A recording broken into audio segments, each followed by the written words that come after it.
जौनपुर की एक टीम मुश्ताक की पहली बीवी कौसर और उसके बेटे यूसुफ और अफजल से सवालात करने के लिए निकली। दूसरी टीम बनारस में एक्टिव की गई, हसीना उर्फ हर्षा गुप्ता के पहले पति अभिषेक सिंह तक पहुंचने के लिए। कौसर? नहीं साहब, कौसर आफरीन के कत्ल के पीछे कैसे हो सकती है? मुझे यकीन नहीं हो रहा है। हमारे लिए भी अभी तक इस केस में किसी पर भी यकीन करना मुश्किल रहा है, आप पर भी। लेकिन मैं क्यों झूठ बोलूंगा? बेटी मेरी मारी गई है, सगी बेटी, सौतेली नहीं। और मुझे समझ में नहीं आ रहा है कि आप हसीना को छोड़कर कौसर के पीछे क्यों पड़े? मैंने कौसर का बस नाम सुना है, ना मैं उसे जानती हूँ ना ही उसे कभी मिली हूँ। अभिषेक सिंह को जानती हो? मिली हो या मिली हुई हो? अब मेरा पहला पति कहाँ से आधमका इन सब में? उसी तरह से आधमका जिस तरह से आफरीन का हत्यारा तुम्हारे दरवाजे पे आधमका था। मेरा अभिषेक सिंह से अब कोई रिश्ता नहीं है। लेकिन रिश्ता खत्म भी तो नहीं किया था तुमने, अधूरा छोड़ के भाग गई थी। सुना अभिषेक तुम्हारी काफी वक्त तक तलाश में था, रिश्ता तो था ना? वो रिश्ता नहीं, नरक था। रोज शराब पीकर मेरा भुर्ता बनाता था, भागती नहीं तो और क्या करती। और आप उस सालों पुरानी बात को इस कत्ल से जोड़ रहे हैं, अजीब है। हसीना, क्या ये अजीब नहीं है कि आफरीन के कत्ल के वक्त इब्राहिम के घर के बाहर का सीसीटीवी कैमरा एंड टाइम पे ऑफ हो गया? इसके लिए मैं कैसे जिम्मेदार हूँ? एक और चीज अजीब है, कातिल को कैसे पता चला कि आफरीन ही दरवाजा खोलेगी? क्या आफरीन का दरवाजा खोलना एक इत्तेफाक था या उसे दरवाजा खोलने के लिए भेजा गया? तुमने भेजा। बस हो गया मैडम, हक गई हूं मैं। वही सवाल, वही शक, वही बेहुदा इल्जाम। मैं बस अपने जफर के साथ अब अकेले रहना चाहती हूँ। मुझे अपनी जिंदगी में कोई मर्द नहीं चाहिए, खास करके मुश्ताक तो बिल्कुल नहीं। मैं बस यहाँ से कहीं दूर चले जाना चाहती हूँ। भदोही छोड़कर तुम तब तक कहीं बाहर नहीं जाओगे जब तक कि आफरीन का असली हत्यारा लॉकअप के अंदर नहीं होता। लुबना का है आफरीन की असली माँ। हाँ, असली या नकली नहीं होती, जो पालती है वो माँ होती है। और मुझे नहीं पता कि लुबना कहाँ है। कौसर की तरह ना ही मैं उसे जानती हूँ ना ही उससे मिली हूँ। 6 साल पहले आखिरी बार लुबना से फोन पर बात हुई थी, तब वो कानपुर में थी। लुबना का कोई रिश्तेदार यहाँ है भदोही में? जी नहीं साहब, पर आप गलत लोगों पर शक कर रहे हैं साहब। लुबना आफरीन को आखिर क्यों मारेगी? उसने उसे अपने पेट से जना है और कौसर तो यहाँ है ही नहीं। आप अपनी पहली 2 बीवियों की बड़ी हिमायत कर रहे हैं और आफरीन के कत्ल का इल्जाम सिर्फ हसीना पर डाल रहे हैं। ऐसा लगता है जैसे आप जानते हैं कि कातिल कौन है। ये आदमी कौन है? ये तस्वीर देखकर तो इसकी अम्मी भी नहीं पहचान सकती कि है कौन। लेकिन इतना जरूर कहूंगा कि जो कोई भी है उसे परवेज और हसीना ने ही भेजा होगा। इब्राहिम के घर के बाहर सीसीटीवी कैमरा आपने लगवाया था? मैं ऐसा क्यों करूंगा भला? हसीना पर नजर रखवाने के लिए। नजर उस पर रखी जाती है जिस पर शक हो।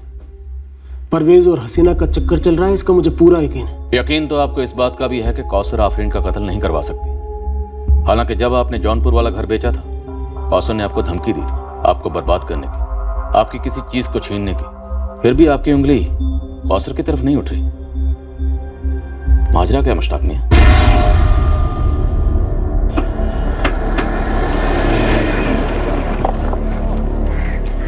कौसर सैयद। जी मैडम, कौन सा पान खाएंगी आप बताइए? नहीं, पान वान रहने दे। ये पता सुपारी कैसे दी तूने अपने तलाकशुदा शौहर की बच्ची आफरीन का कत्ल करने के लिए? ये कैसी मनहूस खबर सुना रही हैं आप? आफरीन बिटिया नहीं रही? तेरे घर में ताला लगा है, तेरे दोनों बेटे अफजल और यूसुफ गायब हैं और तू यहाँ ड्रामा कर रही है हमारे सामने। मैडम, दोनों जवान लड़के हैं, गए होंगे किसी काम से। अब बताकर थोड़ी जाते हैं कि कहाँ जा रहे हैं कहाँ नहीं। और रही बात आफरीन की, तो आफरीन मेरे तलाकशुदा शौहर की बच्ची थी, लेकिन उसे मारकर भला मुझे या मेरे बच्चों को क्या फायदा होगा? सर, कौसर को क्वेश्चनिंग के लिए लाए हैं, लेकिन उसके दोनों बेटे अफजल और यूसुफ गायब हैं। दोनों के फोन्स भी स्विच ऑफ हैं। हिस्ट्री शीटर हैं दोनों, चोरी और लूट के मामले में जेल भी काट चुके हैं। इस कौसर को जरा गर्मी दो रजनी। मुश्ताक बड़ी पैरवी कर रहा है इसकी। क्यों कर रहा है समझ में नहीं आ रहा। दाल में कुछ काला है। ये बच्ची आफरीन मुश्ताक और इसकी बीवियों के बीच शायद किसी मसले में बलि का बकरा बनी। हम आफरीन की असली मां लुबना को ढूंढ रहे हैं और हो सकता है कौसर का भी इसमें कुछ इन्वॉल्वमेंट हो। सर, बनारस पुलिस ने अभिषेक सिंह को धर लिया। गुड। कानपुर पुलिस को इन्फॉर्म किया क्योंकि मुश्ताक के मुताबिक उसकी आखिरी बार जब लुबना से बात हुई थी अब वो कानपुर में थी। ये पक्का कोई घरेलू मसला है।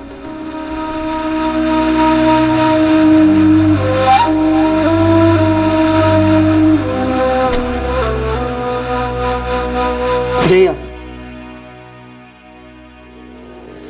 हर्षा हसीना बन गई भदोही में। वाह, रे को शादी भी कर ली, क्या बात है। 6 साल पहले पागलों की तरह ढूंढा था हर्षा को मैंने, मतलब हसीना को। और ढूंढने के बाद क्या खुद गया था भदोही उसे मारने और गलती में या गुस्से से बच्ची को मार डाला? या तेरे आदमी ने ये कांड किया? जब वो भागी थी ना तब पता चलता कहाँ है, तो जरूर उसे ढूंढ के लेकर आता, पर तो मुझे मिली ही नहीं। ये हर्षा हसीना बन गई, उसकी सौतेली बेटी थी, खुद का दूसरा बच्चा है आज। ये सब तो मैं आप लोगों से सुन रहा हूँ। और कोई 8 साल की बच्ची पर क्या दुश्मनी निकालेगा?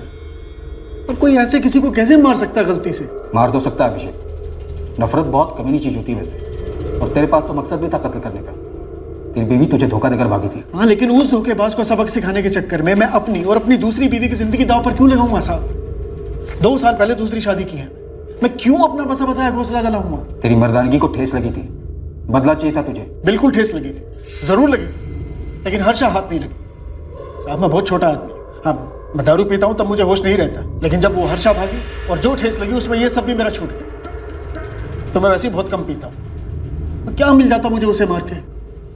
ये दोनों टैबलेट्स रात को सोने से पहले, तुम्हें अच्छी नींद आ जाएगी। और हाँ, शायद तुम्हें खुद भी कोशिश करनी पड़ेगी नींद के लिए।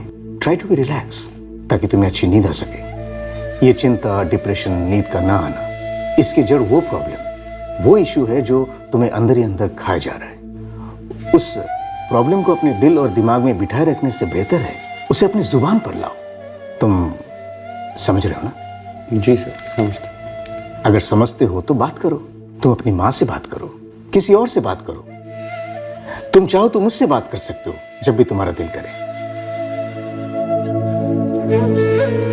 मुश्ताक मेरे बचाव में बोल रहा है, जरूर कोई चाल होगी इसमें, ताकि आप लोग मुझ पर और शक करने लगे। बर्बाद करने की धमकी तो तुमने उसे दी थी, कुछ छीन लेने की धमकी। कोई सर से छत छीन ले तो उसके लिए मुंह से गाली गलौज और धमकी ही निकलेगी ना। मुश्ताक का बुरा चाहा था मैंने, लेकिन उस बेचारी आफरीन का नहीं। मैडम, हम दूध के धुले नहीं हैं, लेकिन इतने भी गए गुजरे नहीं हैं जितना कि वो मुश्ताक। धंधा करता है इत्र का, लेकिन है एक नंबरी बदबूदार। बताऊं क्या किया उसने मेरे साथ? सच है तो बता, अगर झूठ साबित हुआ तो मैं तेरे लिए बहुत बुरी खबर साबित होंगी कौसर। मैडम, मेरे लिए तो सबसे बुरी खबर वो लालची मुश्ताक ही था। मेरे अब्बू का खून चूस लिया दहेज के लिए उसने, वो भी अचानक से शादी के 4 साल बाद, 2 बच्चे हो जाने के बाद। तंग आकर मैंने इसी पुलिस स्टेशन में रपट लिखवाई और बंद करवा दिया उसे। दहेज मांगने के चार्ज पर? हाँ हाँ बिल्कुल, आप देखिए ना अपने खातों में। मेरे पास आज भी पर्ची है उस शिकायत की जो मैंने दर्ज कराई थी। तब साले ने मुझे जेल मिलने के लिए बुलाया। मुझे लगा कि सहम गया होगा, अफसोस मना रहा होगा, लेकिन कमीनापन तो देखो जरा। तलाक तलाक तलाक, तेरी इतनी हिम्मत, तूने मुझ पर केस किया, मुझे जेल भिजवाया। अब देखती जा कौसर, अगर तेरी जिंदगी बर्बाद नहीं की ना तो मेरा नाम भी मुश्ताक नहीं। तो फिर तो तू अपना नाम बदल ही ले, क्योंकि तू कुछ करे और मैं उसका जवाब सूद समेत ना दूं तो मेरा नाम भी कौसर नहीं। टूटकर बिखर चुकी थी मैं। अफजल और यूसुफ भी बहुत छोटे छोटे थे और मुश्ताक ने मुआवजे में भी कुछ नहीं दिया। ऊपर से घर पर इतना बड़ा ताला लगाकर गायब हो गया। फिर क्या था? ठान ली थी छोड़ूंगी नहीं मैं। उसी के घर के सामने पान की दुकान डाली, उस पर नजर रखने के लिए कि कब वापस लौटता है भगोड़ा। और देखो, जन्म जला 4 साल बाद वापस लौटा भी। क्या नाम है तेरा? मेरा नाम लुबना है। आपकी तारीफ? शरीफों से तारीफ नहीं पूछा करते। इस घर में क्या कर रही है? मेरे शौहर का घर है, उनके साथ रहने आई हूँ। सवाल करने वाली आप कौन होती हैं? तेरा आने वाला कल हूं मैं, ठीक से चेहरा देख ले। ये क्या कह रही हैं आप? कौन है लुबना? तो मुश्ताक मियाँ हमको छोड़कर एक और निकाह कराए, लेकिन अपनी इस लुबना बेगम को बताया कि नहीं तुमने कि इस शहर में एक नहीं 2-2 बच्चे हैं तुम्हारे, जिनकी परवरिश के लिए तुमने इतने सालों में एक दमड़ी तक नहीं दी। मुझे तो भूल ही जाओ। लुबना अंदर जाओ, आफरीन रो रही है। अरे रुको लुबना बेगम, अपने इस बादशाह की काली करतूतों के बारे में तो सुनकर जाओ। आफरीन तो क्या, तुम खुद भी फूट फूट कर रोने लगोगी। ये क्या कह रही है जी? लुबना तुम अंदर जाओ, जाओ। चल साले, दफा हो यहाँ से, वरना लात मारकर बाहर निकालूंगा। मेरा तुझसे कोई वास्ता नहीं है और रहे तेरे बेटों से। वो लुबना के साथ मजे मारता रहा, और फिर जब दिल भर गया, खुशबू खत्म हो गई, तो इत्र की खाली शीशी की तरह बना दी, पान बना दे। मुफ्त में तो दूंगी नहीं, और तुम्हारी और मेरी कोई रिश्तेदारी अब रही नहीं। ये ले। यूसुफ और अफजल कैसे हैं? वाह, आज इतने सालों बाद मेरे बच्चों की खैरियत पूछ रहे हो। सब कुछ ठीक ठाक तो है? क्या हुआ, यूं मुंह लटकाए क्यों खड़े हो? लुबना के अम्मी अब्बू ने भी दहेज देने से इनकार कर दिया क्या? घर से निकाल दिया खुद गर्ज को मैंने। कुत्ते की दुम टेढ़ी की टेढ़ी ही रहेगी। अरे मुश्किल से 2 साल की है आफरीन, लुबना कहाँ लेके उसे मारी मारी घूमेगी? छोड़ दिया ना मेरी तरह उसे भी। आफरीन को मैंने रख लिया है, अब मैं पालूंगा उसे। तुम यूसुफ और अफजल को लेकर मेरे पास वापस आ जाओ, हम फिर से निकाह करेंगे, हम नई जिंदगी की शुरुआत करेंगे कौसर। सालों की बदले की आग मानो पल भर में बुझ गई मैडम।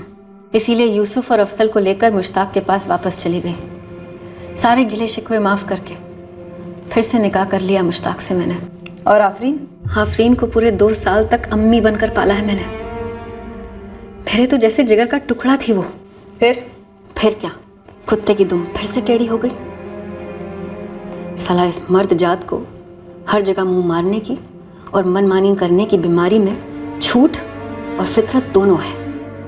जब चाहा निकाह कर लिया, जब चाहा तलाक बोल दिया, और एक बार फिर मुझे मुश्ताक ने तलाक दे दिया।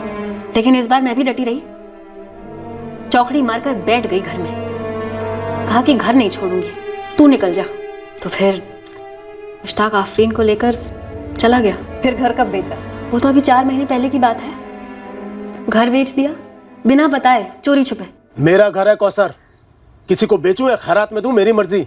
तू कौन होती है बीच में बोलने वाली? अरे तेरे 2 बच्चों की अम्मी हूं मैं वो हूं जिसे तू एक दमड़ी नहीं देता घर के खर्च के लिए, और ऊपर से सर से छत छीन रहा है।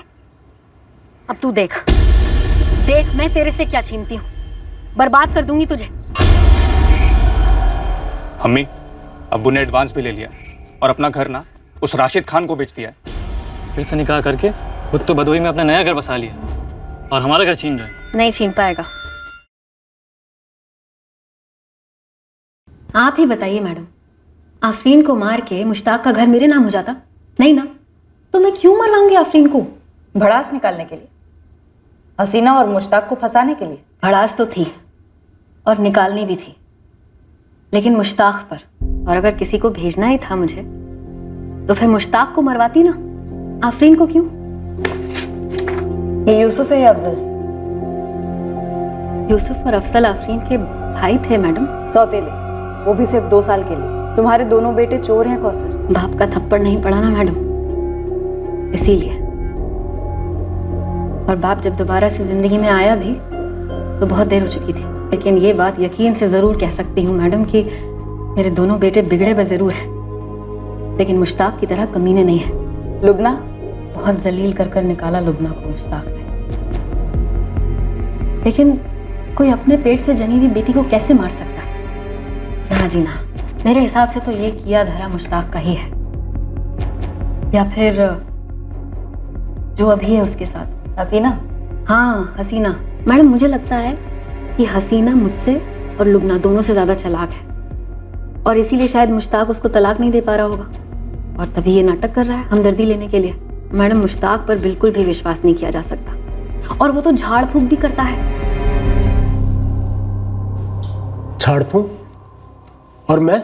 सीधे सीधे पूछता हूँ, झाड़ फूंक करते हैं नहीं करते? बेचते हो ना ताबीज? मैं सिर्फ इत्र बेचता हूँ साहब, और शौकिया ध्यान लगाता हूँ। शौकिया ध्यान?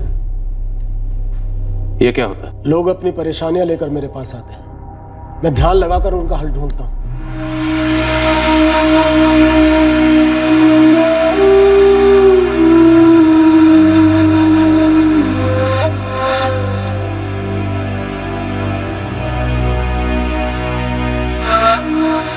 गर्दन दिखाओ। ये ले, अपने बेटे के दाहिने हाथ पर बांध देना। यहाँ बुखार उतर जाएगा और कोई भी शैतानी ताकत तेरे घर आने की हिम्मत नहीं करेगी। ये कोई काला जादू नहीं है साहब, बस दुआ है लोगों की मदद के लिए, उनकी बरकत के लिए। तुम्हारा ये क्या मुराकबा जो भी है, ध्यान लगाओ और बताओ कि आफरीन का कत्ल किसने किया। मैंने आपको बताया तो है, लेकिन आप सुनते ही नहीं। हसीना हसीना हसीना। सुन ली और मान भी ली तुम्हारी बात। अब जरा ये भी बता दो कि उस दोपहर को तुम्हारे घर पर ये जो नकाबपोश आया था, ये कौन है? अगर मेरी इतनी ताकत होती ना, तो अपनी बच्ची आफरीन की मौत नहीं देख लेता, बचा नहीं लेता अपनी जान को। छोटा सा आदमी हो साहब, छोटे छोटे मसले जहन में आते हैं, जैसे पढ़ाई, बुखार वगैरह, इससे आगे कुछ नहीं। फिर एक छोटा सा मसला ही हल कर दो। इब्राहिम के घर के बाहर जो सीसीटीवी कैमरा लगा हुआ है, वो ऐन उसी वक्त बंद क्यों हुआ जिस वक्त आफरीन का कत्ल हुआ? क्या माजरा है? इब्राहिम से दुश्मनी तुम्हारी? क्या छुपा रहा है वो? इब्राहिम का इससे कुछ लेना देना नहीं है। मैंने आपसे कहा ना कि हसीना ने ही जरूर इस आदमी को भेजा होगा। क्यों? तुम्हारी पहले 2 बीवियों को तुमसे क्या मिल गया? ऊटी कौड़ी नहीं, उल्टा तुमने उन दोनों को बेघर कर दिया। हसीना को तुम्हारी बच्ची को मारकर कौन सा खजाना मिलने वाला था? तो क्या मैंने मार दिया अपनी बच्ची को? सगे बाप ने बिना माँ के 2 साल पाला है उसे, जान थी वो मेरी। तो फिर यूसुफ और अफजल क्या थे मुश्ताक मियां? उन्हें तो कौसर ने मुझसे छीन लिया। उन्हें दूध पिलाकर नहीं, जहर पिलाकर बड़ा किया है डायन ने। और जादू और टोना टोटका तो उस हसीना ने किया है आप लोगों पर, जो आप उसकी तरफदारी किए जा रहे हैं। मैंने हसीना से शादी सिर्फ इसलिए की थी कि अपनी बच्ची को माँ का प्यार दे सकूं। इसीलिए हसीना को गोलियां खिला खिलाकर उसे मां बनने के हक से महरूम रख रहे थे। फिर उसकी तरफदारी, जब आप लोगों ने ठान ही लिया है कि मेरी बच्ची के कातिल को पकड़ना नहीं है, तो फिर ये दिखावा क्यों? मुझे भी चढ़ा दीजिए ना फांसी पर। वैसे भी आफरीन के साथ मेरी आधी जान तो निकल ही चुकी है। पर आधी जान तो बाकी है ना मुश्ताक। यकीन करो मेरा, मैं तुम्हारा ये मुराकबा या ध्यान लगाए बिना अपने तजुर्बे से एक बात कह सकता हूँ, ये जो तुम्हारा इत्र है ना, इस इत्र में खुशबू नहीं है, बदबू है।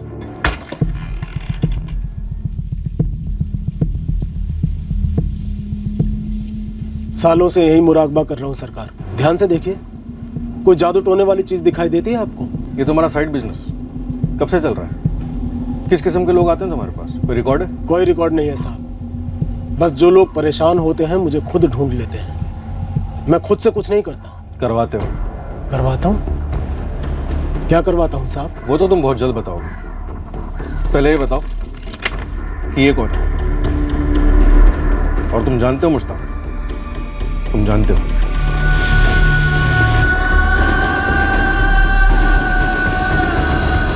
सारे जिले के, बाहर के भी हर मुमकिन हिस्ट्री शीटर्स को खंगाला गया जिस पर कभी कत्ल का चार्ज लगा हो, पर हमारे हाथ कुछ नहीं लग रहा था। केस से जुड़े हर सस्पेक्ट पर कड़ी नजर रखी जा रही। हर गुजरते दिन के साथ हमारा मुश्ताक पर शक और गहरा होता जा रहा था, पर आफरीन के कत्ल का मकसद सामने नहीं आ रहा था। मैडम, अपनी लिस्ट के हर बंदे को, हर बंदी को अंदर बाहर खंगाला, लेकिन आफरीन को मारने के बाद किसका फायदा होने वाला था ये पता नहीं चल पा रहा है। कहीं ऐसा तो नहीं कि बच्ची ने कुछ देख लिया था या कुछ सुन लिया था जिससे किसी का नुकसान होता, खतरा होता, मतलब लफड़ा, अफेयर वगैरह? अशफाक, इस किस्म का खतरा तो सिर्फ हसीना को हो सकता है। भला मुश्ताक को अपनी ही सगी बेटी से क्या खतरा हो सकता है? कहीं ऐसा तो नहीं कि हसीना का अपने ही पड़ोसी इब्राहिम के साथ कुछ चल रहा हो? मुझे भी तगड़ा वाला डाउट है इस इब्राहिम पे। उसका पूरा चिट्ठा निकाल लिया। बंदा कारपेंटर है, कोई उसकी खुद की दुकान नहीं है मैडम, बस वो वहाँ काम करता है। एक तरीके का दिहाड़ी मजदूर समझ लीजिए।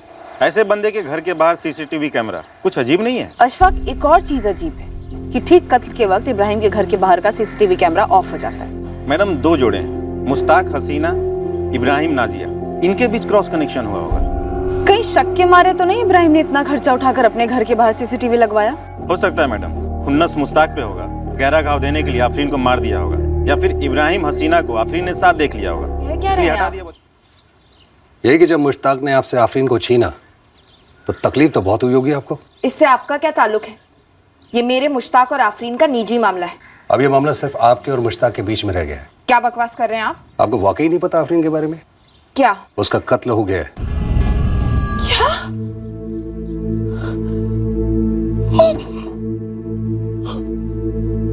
अल्लाह, मेरे बच्चे कैसे हुआ? किसने किया? 1 हफ्ता हो चुका है इस बात को। कहीं आपने तो नहीं भेजा था किसी को वहां पर? 6 साल हो गए। उस कमीने मुश्ताक ने मेरी बेटी से मुझे फोन पे भी बात तक नहीं करने दी। इतनी हैसियत नहीं है मेरी, कोर्ट कचहरी में केस करके लड़के अपनी बेटी को हासिल कर पाती। बस हर दिन उसके लिए दुआ करती थी और हर रात उसकी याद में रो रो के सो जाती थी। और आप मुझसे पूछ रहे हैं कि कहीं मैंने तो। और 1 हफ्ता हो गया, अभी तक मुश्ताक ने एक बार भी मुझे फोन करके बताया भी नहीं। अगर बोझ बन गई होती तो कह देता मुझसे, मैं खुद जाकर ले आती उसे। जान से मारने की क्या जरूरत थी? साहब ये उसी ने किया है। कोई और औरत मिल गई होगी उसे और आफरीन की जिम्मेदारी से भागना चाहता होगा। सर कौसर की तरह लुबना भी मुश्ताक का ही नाम ले रही है। कौसर के दोनों बेटे यूसुफ और अफजल, दोनों को जौनपुर पुलिस ने पकड़ा और खूब तोड़ा। सर यूसुफ और अफजल को रात भर तोड़ा, लेकिन दोनों लड़के यही कहने कि इसमें उनका कोई हाथ नहीं है। ये भी अपने बाप मुश्ताक पर ही उंगली उठा रहे हैं। शायद कौसर ने अपने बेटों से नहीं बल्कि किसी और से काम करवाया। सर कौसर के कॉल रिकॉर्ड स्कैन किए मैंने, सब कुछ क्लीन है सर, उसका कोई इन्वॉल्वमेंट नजर नहीं आता। सर मुश्ताक की दोनों एक्स बीवियां लुबना और कौसर भी मुश्ताक की करंट बीवी हसीना की तरह ही मुश्ताक का ही नाम ले रही। हसीना ने आफरीन को भेजा दरवाज़ा खोलने के लिए और आफरीन मारी गई। अब सवाल ये है कि क्या टारगेट आफरीन थी या फिर टारगेट हसीना थी और आफरीन गलती से मारी गई? सर अगर हम ये मान के भी चलें कि आफरीन गलती से मारी गई तो टारगेट हसीना थी, क्योंकि वो दरवाजे पर मिली नहीं, इसलिए कातिल ने हड़बड़ाहट में या फिर गुस्से में बच्ची को मार डाला। मुश्ताक को शक था कि हसीना और परवेज का चक्कर है, तो हो सकता है मुश्ताक ने किसी को भेजा हो हसीना को मारने के लिए और कातिल चूक गया और उसने गलती से आफरीन को मार दिया। सर हाजिर रुमाल से चेहरा ढकने वाला शख्स ही इस राज पर से पर्दा उठा सकता है कि आफरीन को किसने और क्यों मार डाला। शाहिद को हम 2 दिन के लिए ऑब्जर्वेशन में रखेंगे। अगर उसका ये डिप्रेशन या मायूसी और बढ़ने लगी तो हमें उसे हेवी डोज देने होंगे। श्रद्धा को गोली मारी गई है, तुमने नरेश और श्रद्धा के अफेयर को क्यों छुपाया हमसे? अब आप लोगों ने पता कर लिया है ना, तो लटका दो उस कमीने को फांसी पर। सर इस नरेश ने मारा है श्रद्धा को। नरेश ने क्यों? तुम दोनों ने क्यों नहीं? श्रद्धा हमारी एक लौती बहन थी, बहुत प्यार करते थे हम उससे। नरेश का भी यही कहना है कि वो बहुत प्यार करता था श्रद्धा से। अमन झा और करण शुक्ला का भी यही कहना है। अब तुम दोनों कहोगे कि तुम इन दोनों को जानते ही नहीं, कौन है ये, है ना? सर करण और अमन के फोन रिकॉर्ड्स शैलेश लालचंद को सुपारी देने की तरफ तो इशारा नहीं करते, पर इस बॉयफ्रेंड नंबर 3 नरेश के झूठ काफी इशारे कर रहे हैं। सर हो सकता है करण, अमन और नरेश इन तीनों बॉयफ्रेंड्स ने मिलकर ये कांड कर दिया हो। जॉइंट सुपारी। अगर श्रद्धा के दोनों भाइयों का इसमें हाथ नहीं है तो? करण तो पहली कक्षा से श्रद्धा की क्लास में था, अब हमारी बहन नहीं रही तो कुछ भी कीचड़ उछालेंगे आप उसके ऊपर। जब खून के छींटे उछलते हैं तो कीचड़ अपने आप उछलती है। अवधेश, श्रद्धा की सुपारी कितने की थी तुमने शैलेश लालचंद को? हमने सुपारी दी, हमने सुपारी दी श्रद्धा को मरवाने। आंकड़े दिखाओ, हर साल कितने घर वाले मरवाते हैं अपनी बेटियों को? भाड़ में गए सर आपके आंकड़े। हमारी छोटी बहन थी वो, बच्चों की तरह पाला हमने उसे, शक तक नहीं किया हमने उस पर आज तक। हमें तो नरेश के बारे में पता नहीं लगता, अगर उसका बाप कमलेश खंडेलवाल मुझसे मिलने नहीं आया होता।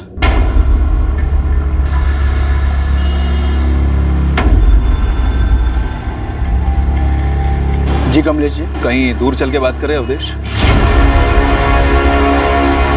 क्या बकवास कर रहे हैं आप? आपका बेटा खुद अपनी मर्जी से मेरी बहन को घर ड्रॉप करने आता है। मेरी बहन उसके साथ कोई जबरदस्ती तो नहीं करती ना? मेरा बेटा और तुम्हारी बहन एक ही उम्र के हैं, लेकिन सोच में नरेश अब भी बच्चा है और तुम्हारी बहन एक जवान लड़की। समझा दो उसे, अपने चुंगल में ना फंसाए मेरे बेटे को। अपनी जुबान को लगाम दीजिए, वरना मेरे हाथों की लगाम छूट जाएगी, समझे आप? तुमसे ऐसी बदतमीजी की उम्मीद नहीं थी अवधेश। तुम्हारे पिताजी अगर जिंदा होते ना तो सिर्फ उन्हीं से बात होती। वो बात की नज़ाकत को समझते हैं, फिक्र होती उन्हें अपनी लड़की की, खानदान के इज्जत की। आप हमारी इज्जत और खानदान की फिक्र ना करें, नरेश को श्रद्धा से दूर रहने के लिए कहिए बस। तुम श्रद्धा को समझा दो, चादर उतनी फैलाते जितना कि पैर हो। अब बोल, सिर्फ दोस्त है। जो हो गया है सो हो गया, अब पहले तू भुलाएगी उसको, फिर हम सब भुलाएंगे। देख बेटा, हमारी किस्मत अच्छी है कि वक्त पर गलती सुधर रही है। श्रद्धा बेटा, पूरी जिंदगी पड़ी है आगे तुम्हारी। श्रद्धा, आपसे सिर्फ और सिर्फ पढ़ाई पे ध्यान दिया जाएगा, ठीक है? जब वो फिर से मिले तब हमने नरेश को पीटा, लेकिन हमारी बहन की नासमझी भी कुछ कम नहीं थी।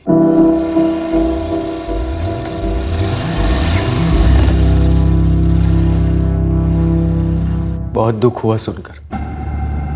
इन सब के बाद भी श्रद्धा नरेश के साथ तालाब पर गई थी और उसके पीछे पीछे तुम्हारे किराए के हत्यारे पहुंच गए। कैसी बात कर रहे हैं सर? हमें इज्जत विज्जत की अगर इतनी फिक्र होती, उस नरेश के बच्चे को हम जिंदा छोड़ते क्या? हम मानते हैं श्रद्धा औकात से बड़े सपने देखती थी, बचपन से ही बहकी सी बातें करती थी, बेकार की जिद करती थी। और हम भी क्या करते, दिल से तो वो बच्ची ही थी ना। हम उसकी जिद से तंग आ जाते थे बार बार, मगर एक बार भी हमने उसके ऊपर हाथ नहीं उठाया, एक बार भी।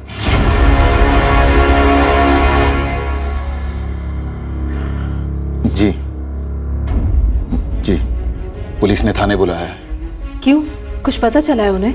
वो जानना चाह रहे हैं कि नरेश इतना डरा हुआ क्यों है।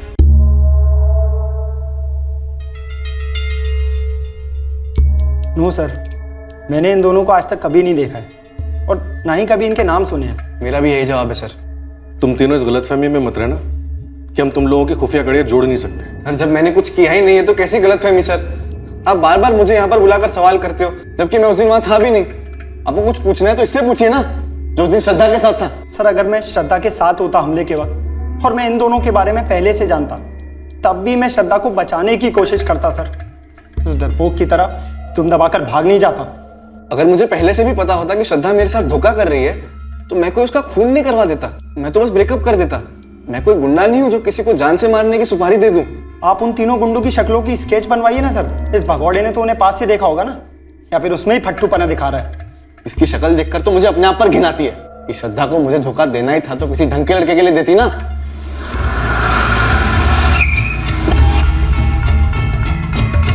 सर, मनोज और अवधेश के फोन रिकॉर्ड्स किसी भी सुपारी किलर का अंदेशा नहीं दे रहे। खंडेलवाल बाप बेटा जोड़ी?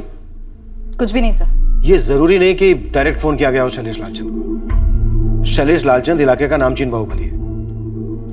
हो सकता है उसने कोई अज्ञात नंबर पकड़ा दिया इन दोनों को, किसी सुपारी किलर का। लेकिन सर, कोई सामने आकर हिम्मत जुटाकर तो शैलेश का नाम लेने से रहा। सर, मैं कितनी बार बोल चुका हूँ, उन तीनों के चेहरों पे गमछे थे। सब कुछ इतना फास्ट हुआ कि गाड़ी की डिटेल्स पर नजर भी नहीं पड़ी। पर तू क्यों इस वक्त नजर चुरा रहा है नरेश? किसे बचा रहा है? कौन है वो जिसने तुझे जान से मारने की धमकी दी थी? किसी ने नहीं। फिर एक नई स्टोरी।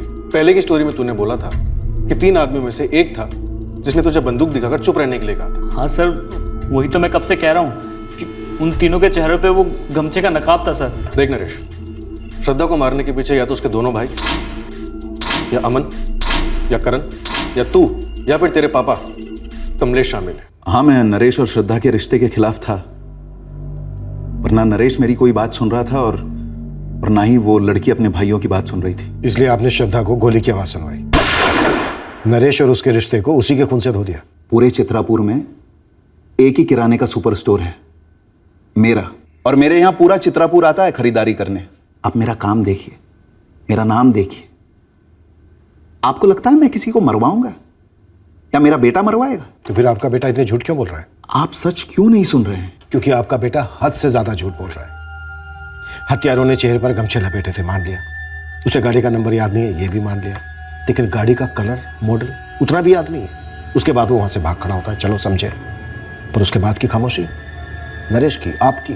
अब आप बताइए, झूठ क्यों बोल रहा है आपका बेटा? मैं वही बातें बार बार नहीं दोहरा सकता सर। अभी तक मैंने आपको जो भी कहा, आपने मेरी हर बात को झुठलाया है। अब आप ही बता दो मुझे सर, सच क्या है? आप जो बोलोगे मैं मान लूंगा। बताइए, सच क्या है? श्रद्धा की सच्चाई उन 2 और लड़कों वाली सुनकर दंग रह गया नरेश। उसे लग रहा है जैसे कि वो श्रद्धा को जानता ही नहीं था। शैलेश लालचंद को तो आप जानते ही होंगे। आपसे बेहतर नहीं। आखिर दामाद जो है वो आपके डिपार्टमेंट का। शायद शैलेश लालचंद ने मरवाया हो। आप ये कह रहे हैं कि मैंने उसे सुपारी दी होगी? क्यों नहीं, आपके घर के चिराग का सवाल था। तो फिर श्रद्धा के भाई क्यों नहीं? उनके घर की इज्जत का सवाल था। शैलेश लालचंद उनके बजट से बाहर हो शायद। लालचंद जैसे लोगों के साथ बंध जाओ ना, तो जिंदगी भर के लिए उनके बंधुआ हो जाते हैं लोग। और आप उनमें से नहीं हैं। आप भी तो नहीं है ना सर, वरना उसका नाम नहीं लेते। जितना भरोसा तुम दोनों ने किया था श्रद्धा पर, मैंने भी उतना ही किया था। अब वो घर से बाहर जाकर क्या कर रही थी, मैं कैसे जान पाती बेटा? मुझे तो ऐसा लग रहा है जैसे इतने साल किसी अजनबी के साथ रह रहे थे। जब नरेश की बात सामने आई, हमने वो सब कुछ किया जो हमें करना चाहिए था।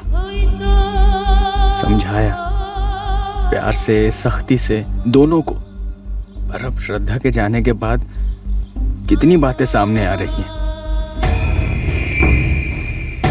सर, श्रद्धा मिश्रा के बारे में हमने अब तक जितनी भी जानकारी इकट्ठा की उसमें ऐसा कुछ भी सामने नहीं आया जिसके रहते ये पता चले कि वो ऐसा कुछ जानती थी या फिर किसी ऐसी चीज में शामिल थी जिसके रहते उसे कत्ल कर दिया गया। श्रद्धा के दोनों भाई मनोज और अवधेश, तीनों बॉयफ्रेंड्स, करण, अमन और नरेश के पिता कमलेश खंडेलवाल, ये सब के सब इतनी सफाई से झूठ तो नहीं बोल सकते सर। तो फिर इतनी सफाई से उसका कत्ल क्यों कर दिया गया? श्रद्धा 3 लड़कों से एक साथ चक्कर चला रही थी। कहीं ऐसा तो नहीं है कि वो शैलेश लालचंद के चक्कर में फंस गई हो? इस इलाके में हर गोली उसकी परमिशन से जो चलती है।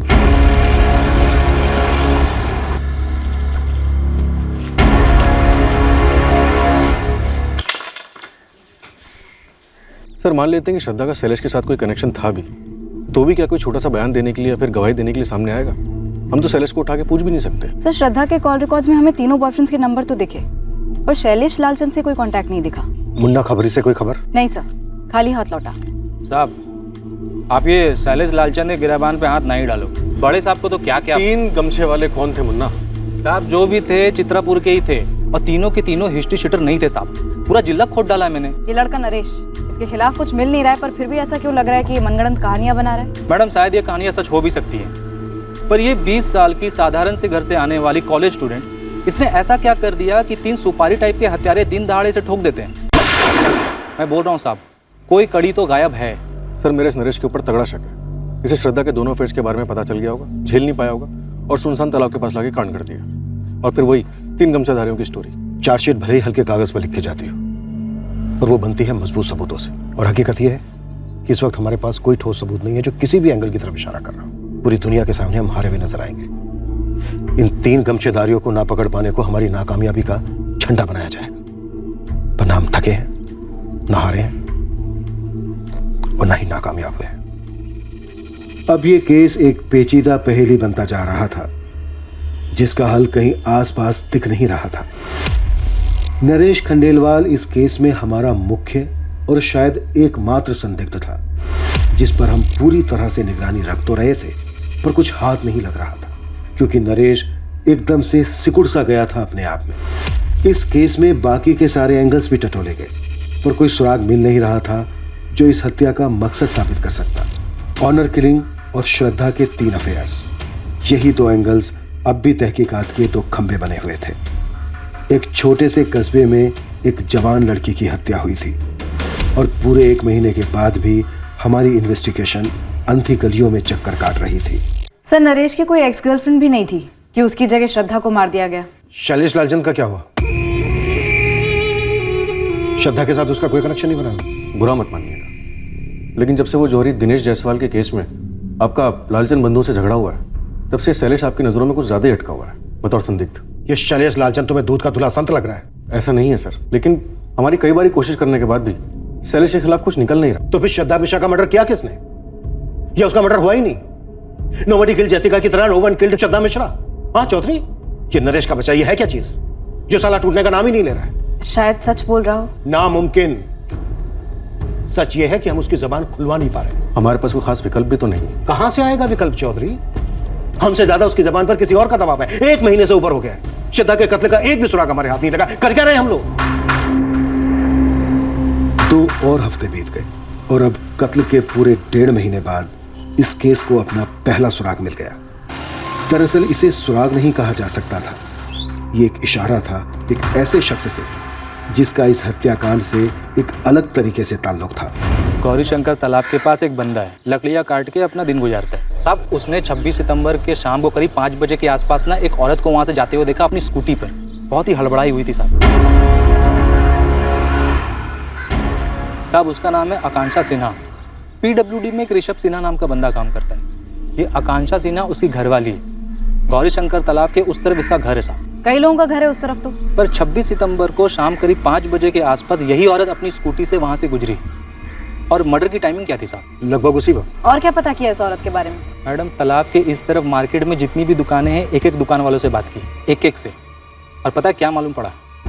उस दिन ये औरत आकांक्षा सिन्हा हामिद टेलर के पास अपना सलवार सूट सिलवाने के लिए गई थी। और ये बात मैंने कंफर्म कर ली है साहब। ऐसा हो सकता है कि आकांक्षा सिन्हा ने कुछ देखा हो, कुछ जानती हो, फिर भी सामने से आके कुछ बोली नहीं। जैसे कि नरेश, जिसने कत्ल होते हुए देखा लेकिन कुछ छुपा रहा है, झूठ बोल। सर क्यों ना आकांक्षा के पास जाकर सामने से पूछ लें, पता तो करें वो कुछ जानती भी है या नहीं।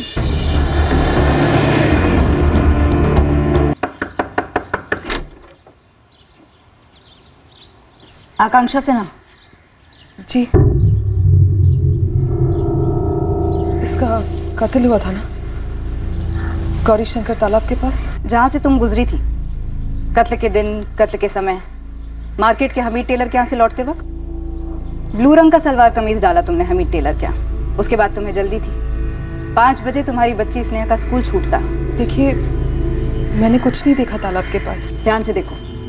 श्रद्धा मिश्रा सिर्फ 20 साल की थी, कॉलेज स्टूडेंट। तुमने अखबार में पढ़ा होगा।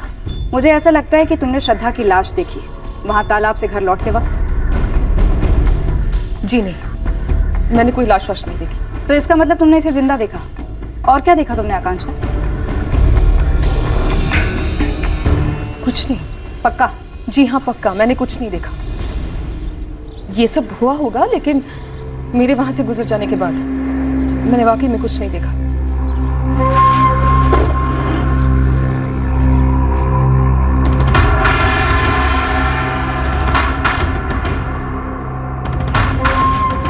हाव भाव कुछ और ही कह रहे थे सर। नरेश की तरह उसकी आंखों में खौफ था जब मैंने उसे श्रद्धा की तस्वीर दिखाई। इस आकांक्षा के चेहरे का रंग उड़ गया था। चौधरी, आकांक्षा सिन्हा और उसका पति जो पीडब्ल्यूडी में काम करता है ऋषभ सिन्हा, इन दोनों की डिटेल्स निकलवा। देखते हैं क्या और कितना गहरा संबंध है इस जोड़े का श्रद्धा के कत्ल से। मुझे लगता है कुछ तो है। पुलिस? कैसे? पता नहीं, पर उन्हें ये तक पता था कि मैंने कौन से कलर का सूट सिलवाया था हामिद दर्जी के पास।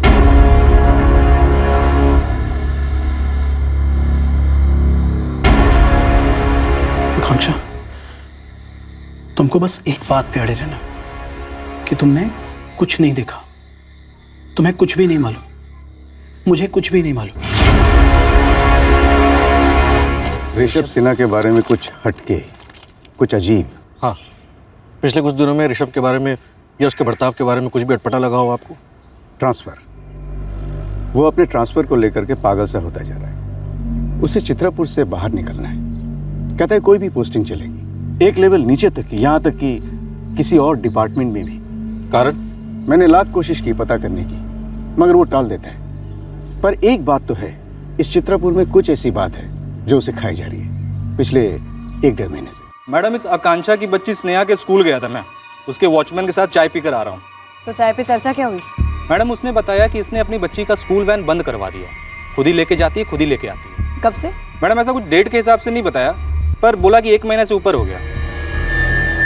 सर, ऋषभ 29 सितंबर को पहली बार अपने बॉस त्रिपाठी के पास गया था अपने ट्रांसफर की बात करने की। अर्जियां देनी शुरू कर दी थी। आकांक्षा, ऋषभ का श्रद्धा और उसके तीनों बॉयफ्रेंड में से किससे कोई कनेक्शन नहीं है? नहीं सर, कोई कनेक्शन नहीं निकल रहा है। मैंने हर मुमकिन संभावना देख ली। आकांक्षा और ऋषभ का इस केस से जुड़े हुए किसी से भी कोई भी कनेक्शन नहीं निकल रहा है। सर, एक दूसरी बात है, जब मैंने नरेश से आकांक्षा के बारे में पूछा तो उसने बोला वो इस औरत को जानता नहीं है। तो बात क्या है? सर, वो इतने झट से बोला कि अजीब लगा। मुझे नहीं पता आकांक्षा कौन है, मैंने उसका नाम तक नहीं सुना आज से पहले। आकांक्षा का पति पीडब्ल्यूडी में सर्विस करता है, ऋषभ सिन्हा नाम है उसका। नहीं मैम, मैं उसे भी नहीं जानता। पर मैम, आप ये सब मुझसे क्यों पूछ रहे हो? सर, आकांक्षा और ऋषभ दोनों के कॉल रिकॉर्ड स्कैन किए, ना ही श्रद्धा से कोई कनेक्शन निकला और ना ही नरेश से। पर सेजल, जब तुमने श्रद्धा का फोटोग्राफ दिखाया था आकांक्षा को, तो तुम कह रही थी कि उसके चेहरे का रंग उतर गया था। हाँ सर, बुरी तरह हिली हुई लग रही थी। सर, ये सिन्हा फैमिली चित्रापुर छोड़ने की जी तोड़ कोशिशों में लगी हुई है। कुछ ना कुछ ताल्लुक तो बन रहा है इन लोगों का मर्डर से। ये एक छोटा सा सुराग हमारे केस के हल की शुरुआत साबित हुआ। ये हमें किस दिशा में ले जाने वाला था, इसकी खबर नहीं थी। मैं क्या छुपाऊं? और मैं क्यों छुपाऊंगा? देखिए, मुझे दफ्तर के लिए लेट हो रहा है। आपके बॉस त्रिपाठी जी को बोल दिया गया है कि आज आप थोड़ा लेट आए। आकांक्षा जी, आप भी आ जाइए। एक्चुअली हमें आप दोनों से ही बातें करनी है। आप स्नेहा को अंदर के कमरे में किसी काम में लगा सकती हैं, कुछ ड्राइंग, होमवर्क या कोई खेल। मैं ट्रांसफर क्यों मांग रहा हूँ? हमने स्नेहा की स्कूल वैन क्यों बंद की? ये सब हमारा निजी मामला है। इसमें आप लोगों को कोई हक नहीं होता है दखल देने का। जिंदा रहना हर इंसान का सबसे बड़ा हक है, जो श्रद्धा से बेवक्त बेरहमी से छीन लिया गया। सर, मैं पहले ही कह चुकी हूँ कि मैंने उस दिन कुछ नहीं देखा था। वो तो दिख रहा है आपके चेहरे, एकदम शांत, कोई परेशानी, कोई डर नहीं, कोई खौफ नहीं। आप हमारे साथ मुजरिमों जैसा व्यवहार क्यों कर रहे हैं? क्योंकि आप पीड़ित हैं। क्या पीड़ा है आपको? और मुजरिम कौन है? देखिए, मुझे दफ्तर के लिए देर हो रही। दफ्तर? फिर किसी से उधार लेना। आपने अपने दफ्तर के एक दोस्त शरद से 50,000 रुपए एक दोस्त अहमद से 25,000। क्या तकलीफ है आपको ऋषभ से, आकांक्षा से? शायद हम कोई मदद कर सके आप लोग। देखिए सर, ऋषभ और मैं एक साथ डिपार्टमेंट में ज्वाइन हुए और पास पास के टेबल पर ही काम करते हैं। परेशानी क्या है मुझे नहीं पता। शायद कुछ तो अंदाजा हुआ होगा, कभी बातों बातों में कुछ निकल गया हो मुंह से। ऋषभ ने पहले कभी एक भी पैसा उधार नहीं लिया लाइफ में। अचानक से मुझसे 50, अहमद से 25,000 उधार लिए। दोस्ती के नाते दे दिए हमने, और ये भी पक्का पता लौटा भी देगा। लेकिन पैसे उधार क्यों लिए? आप फिर हमारी निजी जिंदगी में दखल दे रहे हैं। आपकी निजी जिंदगी में हमारी जरा भी दिलचस्पी नहीं है। एक लड़की का मर्डर हुआ। क्या आपका श्रद्धा मिश्रा के साथ कोई अफेयर था? अफेयर? आप लोग पागल हो गए हैं क्या? उस कत्ल से हमारा दूर दूर तक कोई ताल्लुक नहीं है। तो फिर आप लोग इतने डरे हुए क्यों हैं? क्या छुपा रहे हैं आप लोग? हम लोग कुछ नहीं छुपा रहे मैडम, मैं पहले भी आपसे कह चुकी हूँ, हम लोग कुछ नहीं छुपा रहे। हमारी जिंदगी है, हम जी रहे, खुशी से जिए, डर से जिए। आपको क्या लेना देना? आप लोगों की निजी जिंदगी में तो हम दखल नहीं देने आ रहे हैं ना, तो फिर जो लड़की मारी गई है श्रद्धा, उसके घर वालों की निजी जिंदगी तहस नहस हो चुकी है। जीते जी भी जिंदगियां तहस नहस हो रही है सर, इसे और मत बिगाड़िए। हम लोग आपकी मदद कर सकते हैं। आप लोग तो रहने ही दीजिए सर। अगर आप लोग कुछ करते ना तो ऐसी नौबत ही नहीं आती कि किसी और को कुछ करना पड़े। अपने ही हाथों अपनी जिंदगी बर्बाद नहीं करनी पड़ती, सब कुछ छोड़ छाड़ कर भागना नहीं पड़ता। 20 साल की लड़की की जिंदगी आप लोग बचा नहीं पाए, हमारी क्या मदद करेंगे आप?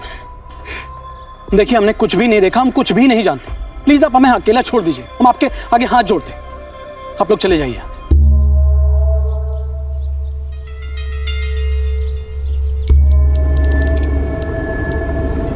एक 20 साल की लड़की को तो आप बचा नहीं पाए, हमारी मदद करने चले हैं। सब कुछ छोड़ छाड़ के भागना नहीं पड़ता। सजय, इस आकांक्षा ने जरूर कुछ ना कुछ देखा है, लेकिन बताने से डर रही है। सर, नरेश भी इसी तरह से डरा हुआ है। शायद इन दोनों ने हत्यारों के चेहरे देखे होंगे। हत्यारों ने कोई गमछा वमछा नहीं लपेटा होगा। इस आकांक्षा से दोबारा बात करनी होगी। रियाज, गाड़ी घुमा।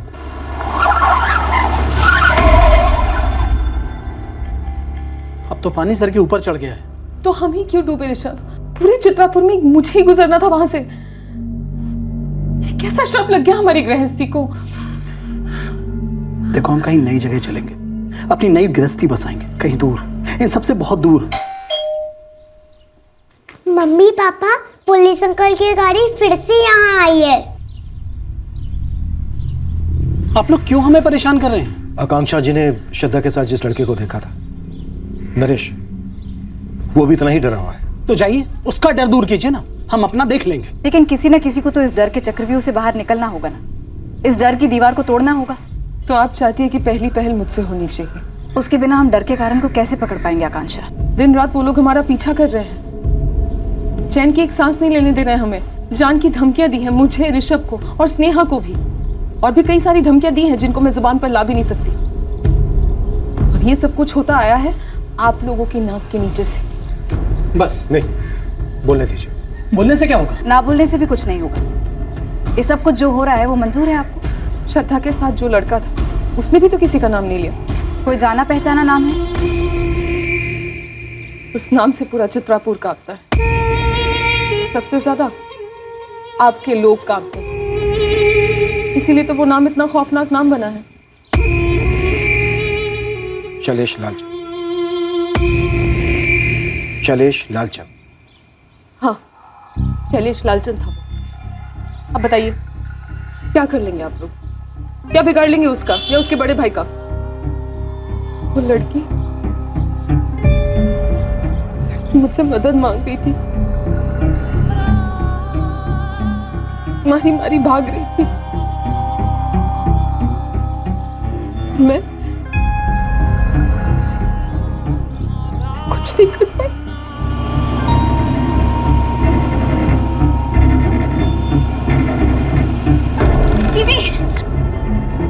दीदी, दीदी, दीदी जल्दी ले चलिए प्लीज। दीदी जल्दी ले चलो यहाँ से। दीदी प्लीज जल्दी, दीदी प्लीज। जाएगी तो कहाँ जाएगी? छोड़ो मुझे। मुझे घर में दिखाई छोड़ो मुझे। प्लीज ले चलो यहाँ से दीदी, प्लीज जल्दी ले चलो यहाँ से, प्लीज ले चलो यहाँ से जल्दी भागिए।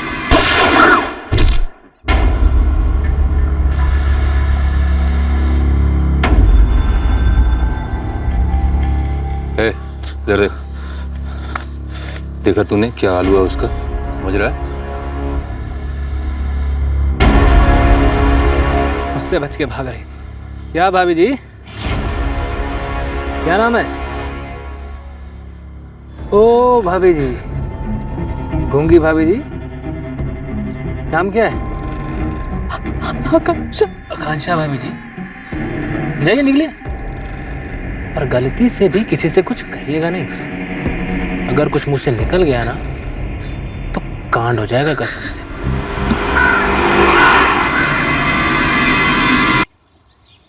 उन लोगों ने हमारा पता लगा लिया, फिर हमसे पैसे भी हटने लगे। लेने के देने पड़ते, उधार ले लेकर उनके मुंह में ठूंसते रहे, लेकिन उन कुत्तों की भूख नहीं मिटी। जिस तरह से हमें धमकाया है वैसे ही शायद उस लड़के नरेश और उसके घर वालों को धमकाया होगा। पैसे ऐठे होंगे, वो लोग किसी के साथ कुछ भी कर सकते। आप लोगों को पुलिस में शिकायत करनी चाहिए थी। क्यों? आप लोगों को उनकी हरकतें दिखाई नहीं दी, सुनाई नहीं दी,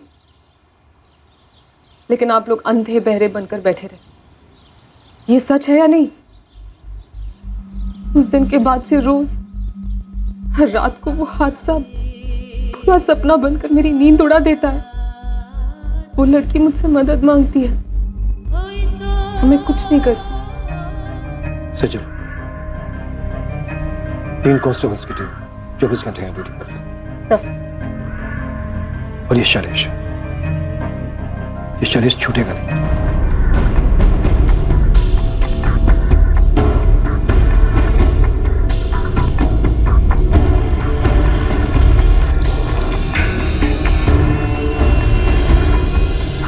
शैलेश लालचंद का मालिक गए होंगे कहीं बाहर, अब पूरा इलाका उनकी जागीर है, बता के थोड़े नहीं जाएंगे। अपने मालिक को बोल देना अब से उसकी जागीरदारी खत्म। साहब हमारी कहाँ इतनी औकात। एक काम करिए, शैलेश भैया तो नहीं मिलेंगे। शायद डर के मारे तुमने उसे भी नहीं देखा होगा। ताने मारने में बहुत बहुत मजा आ रहा होगा ना आपको। पर डर की बेड़ियां बहुत मजबूत होती है इंस्पेक्टर। जो उस औरत ने तोड़ दी ताकि नरेश भी तोड़ सके, सारा चित्तापुर तोड़ सके और हम भी तोड़ सके। अब शैलेश लालचंद जन्नू में भी नहीं छुप सकेगा। नरेश, अब तो बोलो। मैडम, लिमिट में रहिए। आपका भाई शैलेश कहाँ है राजकुमार जी? कहीं भी हो, तुम्हें बता के जाएगा वो। फोन लगाइए उसे और बोलिए तुरंत थाने आए। शैलेश किसी के बाप का नौकर नहीं है जो तुरंत चला आए। एक मर्डर केस में वांटेड है आपका भाई। कौन सा मर्डर, कौन सा केस? एक औरत आके भोग गई उसका नाम और चले आए तुम। नाम क्या तेरा? सेजल पांडे। ये चित्रापुर के बाहर जाकर नौकरी तलाश करना शुरू कर दे, क्योंकि शैलेश तो थाने आएगा नहीं, पर तेरा सस्पेंशन ऑर्डर आएगा तुरंत। चल निकल। चलो।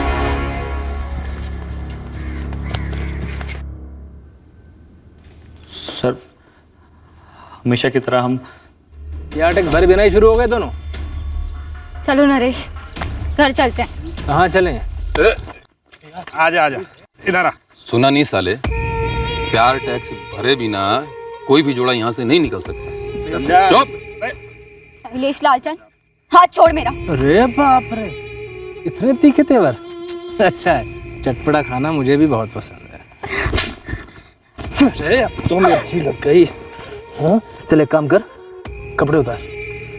देख मैं उतारूंगा तो फट जाएंगे ना, घर जाने में परेशानी होगी। शक्ल पे लिखा है पहली बार नहीं कर रही है। हाथ छोड़ मेरा, हाथ छोड़ मेरा, हाथ मत लगा। इतनी गर्मी दिखाएगी।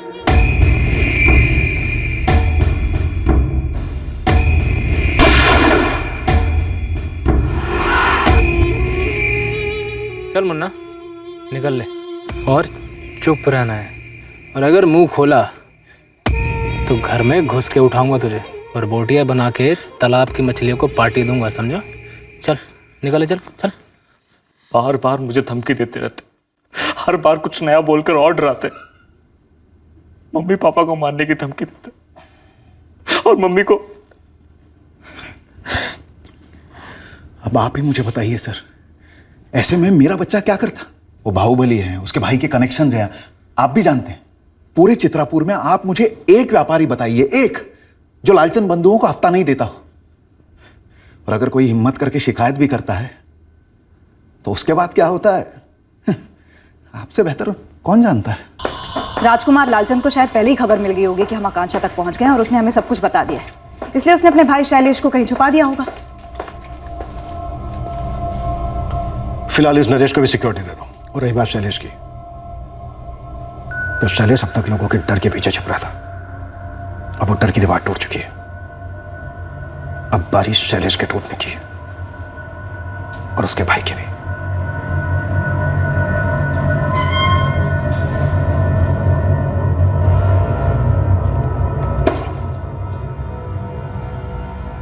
ये श्रद्धा पहली लड़की थी जिस पर तुम्हारा मालिक शैलेश टूट पड़ा और नहीं मानी तो गोली दाग दी।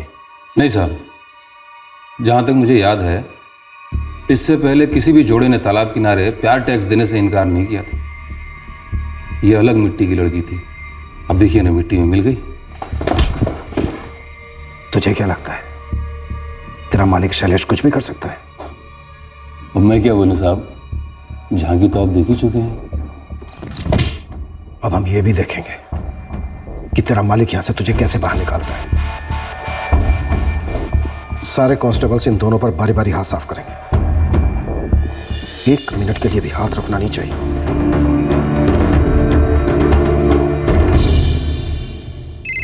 साहब, साहब, बड़े साहब का फोन है, 2 बार फोन कर चुके हैं। अगर लैंडलाइन पे है तो बोला साहब गश्त पे। हमने आकांक्षा सिन्हा और नरेश खंडेलवाल और उनके परिवारों को 24 घंटे सिक्योरिटी दी। हम नहीं चाहते थे कि उन्हें एक भी धमकी और मिले, पर शैलेश लालचंद हाथ नहीं लग रहा था क्योंकि उसे भी सिक्योरिटी मिली थी ऐसी ताकतों से जिन तक हमारी पहुंच नहीं थी। विजय, तुम ये चाहते हो कि मैं शैलेश लालचंद को भगोड़ा करार दे करके उसके खिलाफ नॉन अवेलेबल वारंट जारी करवाऊं? Yes sir. तुम अच्छी तरह से जानते हो कि अगर ये ऑर्डर मैंने इशू किया तो हम दोनों का ट्रांसफर हो जाने दीजिए सर। हमारे ट्रांसफर का डर उन लोगों के डर के सामने कुछ भी नहीं है। विजय, तुम इस केस को इतना पर्सनली क्यों ले रहे हो? तुम अच्छी तरह से जानते हो कि हम दोनों के ट्रांसफर के बाद भी उनकी ताकत कम नहीं होगी, बल्कि वो डरे हुए लोगों के ऊपर कहर बन के टूटेंगे। ट्रांसफर ऑर्डर के पहले अगर हम उन पर टूट पड़े तो सांप भी मरेगा और लाठी भी नहीं टूटेगी सर। एकेडमी से निकले हुए नए नए अफसर की तरह बात कर रहे हो तुम। पॉलिटिकल पावर के आगे आज तक कोई खड़ा रह पाया? वो 20 साल की लड़की डट के खड़ी थी सर। नतीजा बोलो विजय, नतीजा क्या निकला? नतीजा ये है सर कि अब और भी लड़कियां खड़ी हो गई हैं। सर, मैं अपना नाम नहीं बता सकती, बस इतना बता सकती हूँ कि शैलेश लालचंद ने मेरा बलात्कार किया था। सर, शैलेश लालचंद को गिरफ्तार मत कीजिए, बस गोली मार दीजिए उस कमीने को। शैलेश लालचंद ने मेरा भी रेप किया था सर। मैं तो खुदकुशी करने वाली थी, लेकिन अब मुझे उसे मरा हुआ देखना है। तड़पा तड़पा कर मारो सर, ऐसे लोगों को तो जेल में रहने का भी कोई हक नहीं है। इंसानियत के नाम पे बोझ है ये लोग। शूट कर दीजिए, शूट कर दीजिए सर। हाँ सर, शैलेश ने मेरा रेप किया था, धमकी दी रेप करेगा, धमकी पूरी भी की।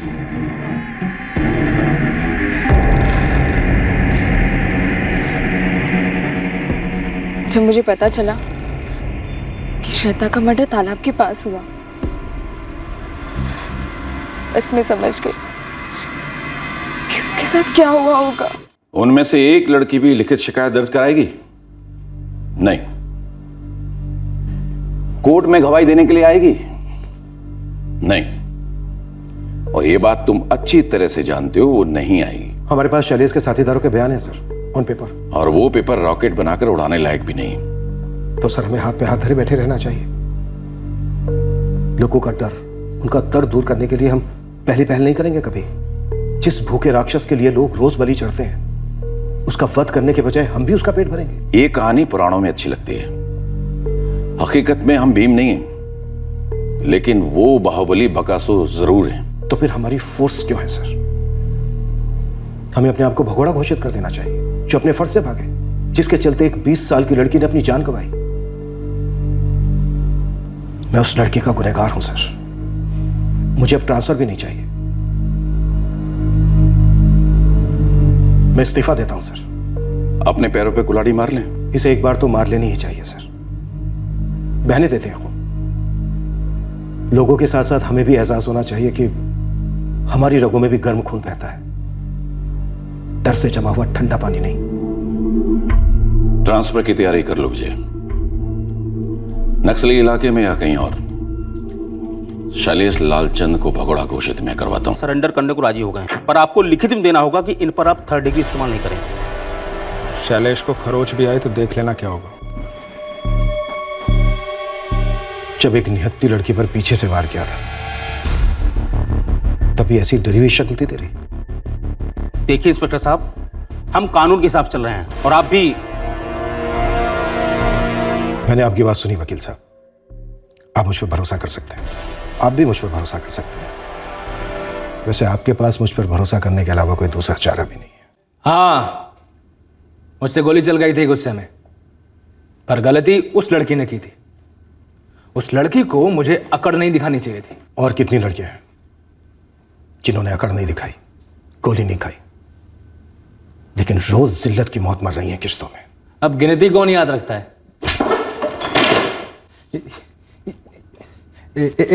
तुम हाथ नहीं लगा सकता मुझे, समझे? और कितनी लड़कियां हैं? कितनी बार बताऊं, गिनती कौन याद रखता है?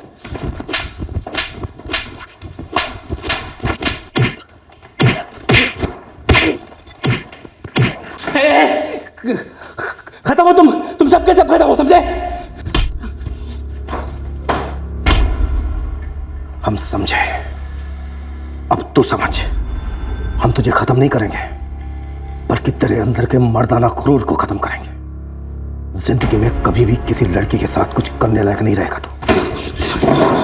और हाँ, हम भी कुटाई का हिसाब नहीं रखते। चौधरी, थाने में सबसे कहता हूं कि शुरू हो जाए और ऐसी ऐसी जगह पर मारे जहां पर निशान आसानी से नहीं दिखते।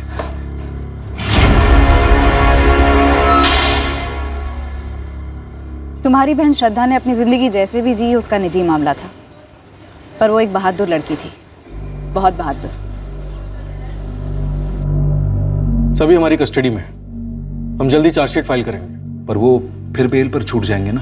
हमारी पूरी कोशिश होगी कि उन्हें बेल ना मिले। फिर कुछ नहीं, आप लोगों की सुरक्षा हमारी जिम्मेदारी है। आकांक्षा जी, अगर आप बोलने की हिम्मत नहीं करती तो शायद आज भी लड़कियों का रेप या मर्डर हो रहा होता।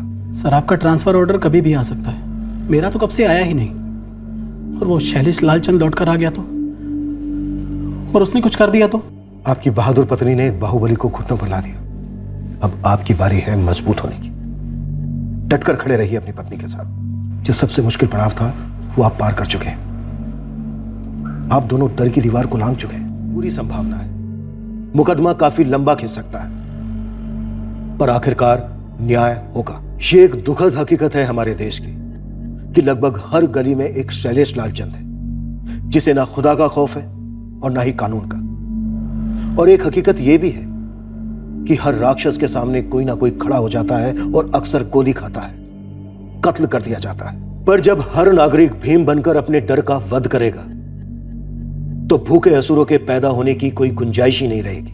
हमारी फोर्स में भी कई लोग बहादुर नागरिकों के साथ डटकर खड़े होते हैं इस गुंडागर्दी का सामना और फिर खात्मा करने। ऊपरी दबाव हर पुलिस थाने की हकीकत है, पर यह भी सच है कि हर थाने से ऐसे ऑफिसर्स निकलते हैं जिनका जमीर किसी भी मजबूरी, किसी भी प्रेशर का मोहताज नहीं होता। सच्चाई कभी बोझ नहीं होती।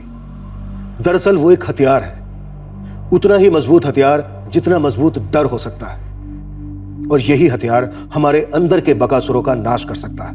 अगले हफ्ते फिर मिलेंगे एक नए केस के साथ। तुमने ऐसा क्यों किया? अरे जो हुआ गर्मा गर्मी में हो गया यार, वो सब छोड़ो। तुम आराम से हमारे माँ बाप के घर रहो। बहुत जल्द हमारी जमानत होगी और हम अपना घर फिर बसाएंगे। तुम्हारे बिना बहुत अकेला अकेला महसूस होता है। तो हमारा क्या हाल होता? जरा सोचो, हम और बबली मिलकर अपने बच्चे के सपने देख रहे थे साहब। वो हमसे ये बात छुपाएगी ये तो मैं मान ही नहीं सकता, और वो अपना बच्चा खुद गिराएगी ये तो हो ही नहीं सकता। पोस्टमार्टम रिपोर्ट से यह पता नहीं चला है कि बबली ने खुद बच्चा गिराया है या फिर धोखे में रखकर उसका बच्चा गिराया गया, लेकिन इसमें दो राय नहीं है कि कोई तो ऐसा था जो नहीं चाहता था कि बबली अपने बच्चे को दुनिया में लाए, और ना ही ये चाहता था कि बबली दुनिया में रहे। कौन है वो सर? बबली की दुनिया में एक ही ऐसा शख्स है जो ऐसा कर सकता है, जिसका हिंसा का इतिहास रहा है। आप कह रहे हैं हमने बबली को मरवाया है? बबली जान थी हमारी सर, और हम खुद ही अपनी जान ले लेंगे। इतना भद्दा इल्जाम मत लगाइए आप हम पर सर। दवाइयों से बच्चा गिराया गया। गुलाल खेड़ा और सिवरिया में कितनी दवाइयों की दुकान होंगी? कोई 5-6? सबको खंगालो। लेकिन मैडम दवाई तो बिना पर्ची की ली गई होगी, ऐसे में मेडिकल वाले सामने से थोड़ी ना बोलेंगे। क्या हुआ होगा क्या नहीं, ये बात की बात है। पहले सारे मेडिकल वालों को खंगालो। क्या पता बबली खुद गई हो दवाई खरीदने। लड़की काफी जिद्दी थी। बबली हमारी भाभी थी, वो हमारे प्रेम भैया की जिंदगी थी।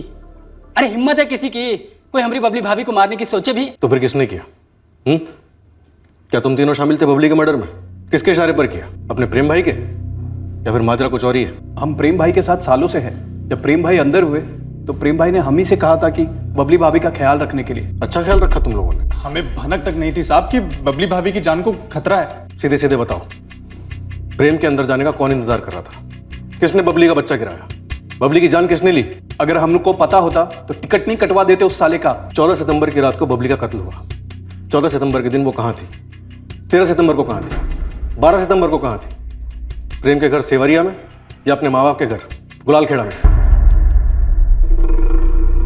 साहब, हमको सिर्फ इतना मालूम है कि जब प्रेम भैया अंदर हुए तो वो राजकुमार बबली भाभी को उनके पापा के घर सिवरिया छोड़ाया था रहने। प्रेम के बाप जयकुमार का कहना है कि बबली अपने बाप रघु के साथ अपने घर लौट गई थी, उसके बाद वापस नहीं लौटी। बबली के बाप का कहना है कि बबली कत्ल से 2 हफ्ते पहले प्रेम के घर वापस लौट गई थी। कौन झूठ बोल रहा है? हमें नहीं मालूम साहब कब बबली भाभी अपने माँ बाप के घर गई और कब प्रेम भाई के घर वापस लौट आई।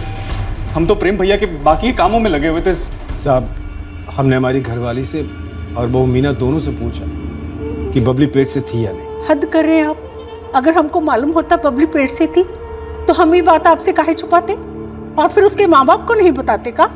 कुसुम, एक बार मीना से पूछ लो। पूछ लिया जी, मीना को भी बबली ने कुछ नहीं बताया था। बबली हमारे घर वापस आई नहीं थी। काफी हंगामा किया था बबली के बाप रघुनाथ ने और चाचा सुरेश पांडे ने हमारे घर आकर, जब उन्हें पता चला कि प्रेम जेल में है और बबली हमारे यहाँ। और हम नहीं चाहते थे कि बबली को उनके साथ भेजें। क्यों?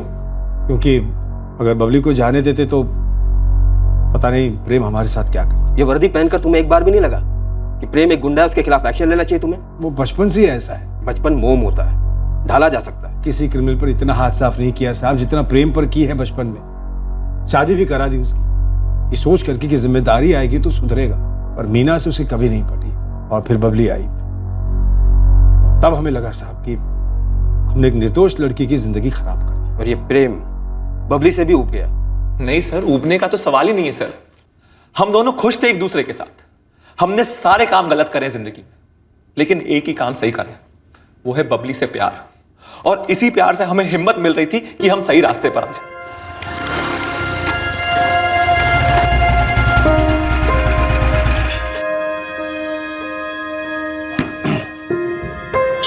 आ जाओ, वेलकम। जैसा तुम्हारा मन करे वैसा सजा दो, अपना समझकर। हाँ, अपना ही समझो। राजकुमार भैया, आप वाकई हमारी तरफ से है ना? हमारे पापा की तरफ से तो नहीं हो जाएंगे? हट पगली, इतना सब कुछ कर रहे हैं तुम्हारे लिए, तुम हमें भी शक करो। अरे ये कुछ नहीं करेगा। प्रेम भैया 3-4 फायर कर देंगे हवा में। बहुत मन हो रहा है। नहीं, बिल्कुल नहीं। ऐसा मत कहो बबली, हम ऐसे बन ही नहीं सकते। अगर हम घास खाएंगे तो शेर कैसे कहलाएंगे? शेर पसीना बहाने से होता है और तुम्हें हमारे प्यार का वास्ता है। आज के बाद ना तुम किसी को धमकाओगे, ना किसी की टांगे तोड़ोगे, और हाँ, बंदूक को तो बिल्कुल भी हाथ नहीं लगाओगे। देखो बबली, हम तुमसे बहुत प्यार करते हैं, पर इस प्यार को ना हमारे काम के बीच में मत लाओ। तुम हमसे हमारी पहचान छीन रही हो। आज से तुम हमारी पहचान हो, और हम नहीं चाहते कि कोई हमें गुंडे की पत्नी कहे और कल हमारे बच्चे को गुंडे का बच्चा। अरे किसी की औकात, और जो हमें गुंडा कहते हैं ना, वो खुद हमारे पीछे थर-थर कांपते हैं। और हम चाहते हैं कि जो लोग पीठ पीछे बोल रहे हैं वही सामने बोले, डर कर नहीं, प्यार से, इज्जत से। रातों रात कौन बदलता है सर? चांद भी 15 दिन लेता है। और अगर बदल भी जाते तो हम क्या करते?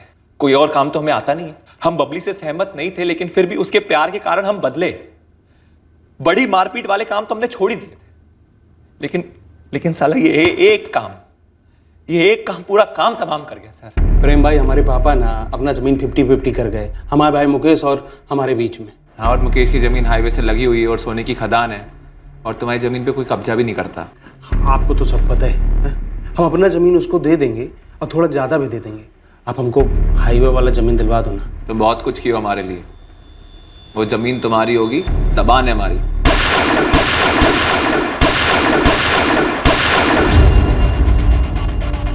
प्रेम भैया, ये हम दोनों भाइयों के आपस का मामला है, कृपया आप बीच में ना पड़े।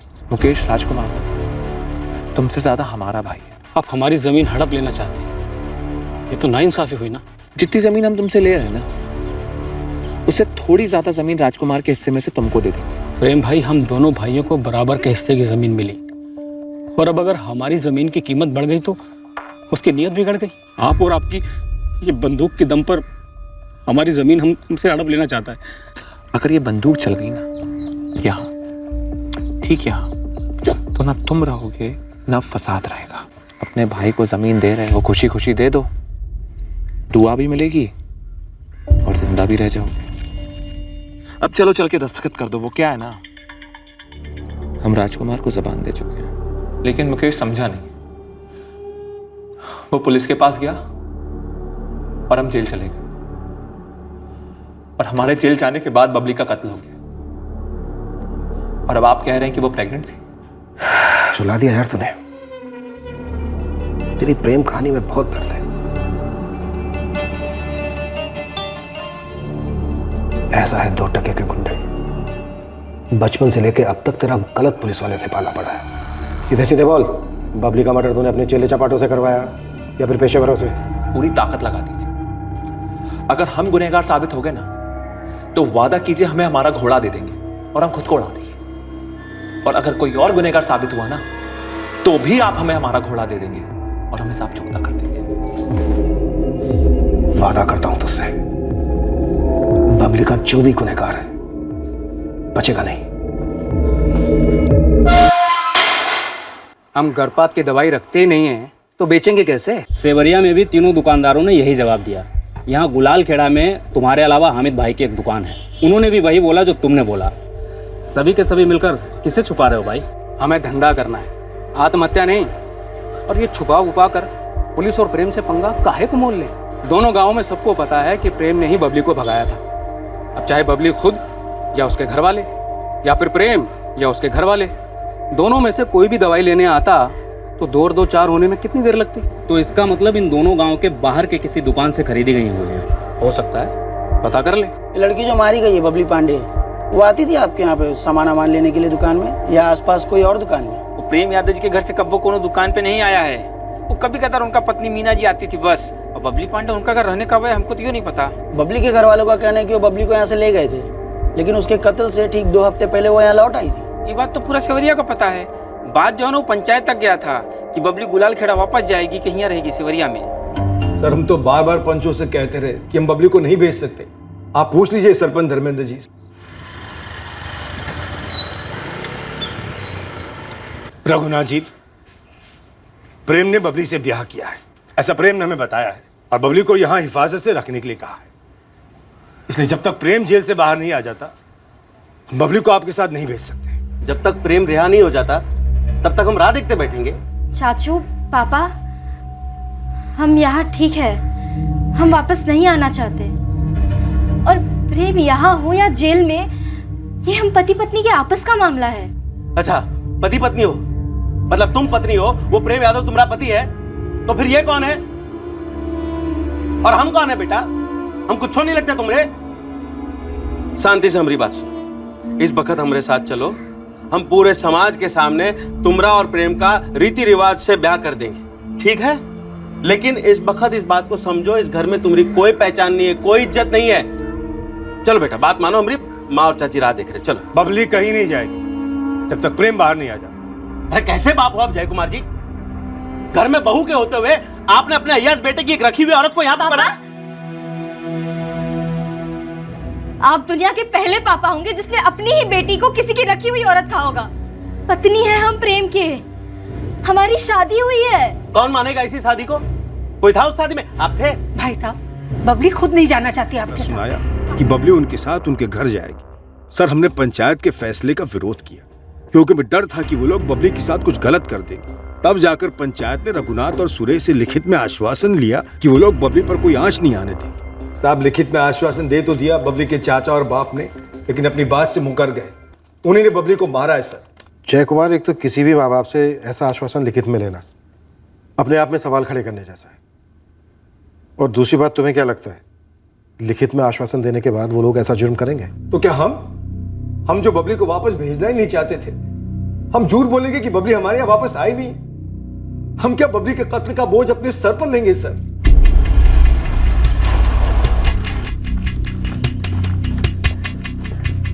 वो तो मौके की नजाकत थी साहब, तो ऐसा आश्वासन लिखवा करके लिया। वैसे हमने पूरे सेवरिया गांव में पता लगवाया, तो किसी ने भी बबली पांडे को लौटते हुए नहीं देखा।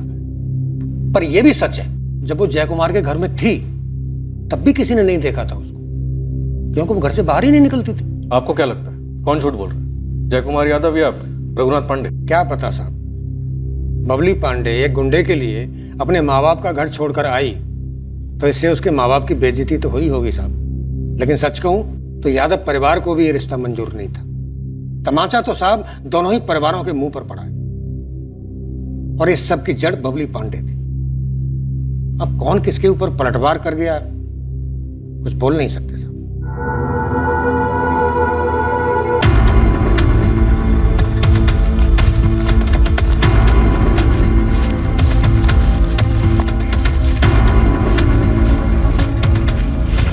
सर, आज चौथा दिन है।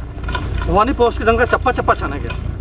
वन विभाग के लोग भी लगे पड़े, पर कटा हुआ सर अभी तक नहीं मिला है सर। कोई और सुराग, कोई हथियार वगैरह जो शायद कत्ल में इस्तेमाल किया गया हो? जी नहीं सर।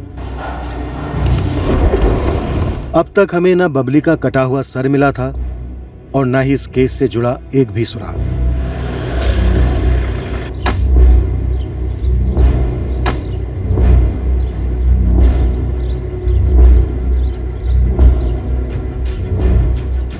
बबली से जुड़ा हर कोई शक के दायरे में था, पर किसी एक के खिलाफ भी हमारे पास कोई ठोस सबूत नहीं था। एक सनसनीखेज प्रेम कहानी अपनी पटरी से क्यों उतरी, इस पर हम कोई मजबूत उंगली नहीं रख पाए थे।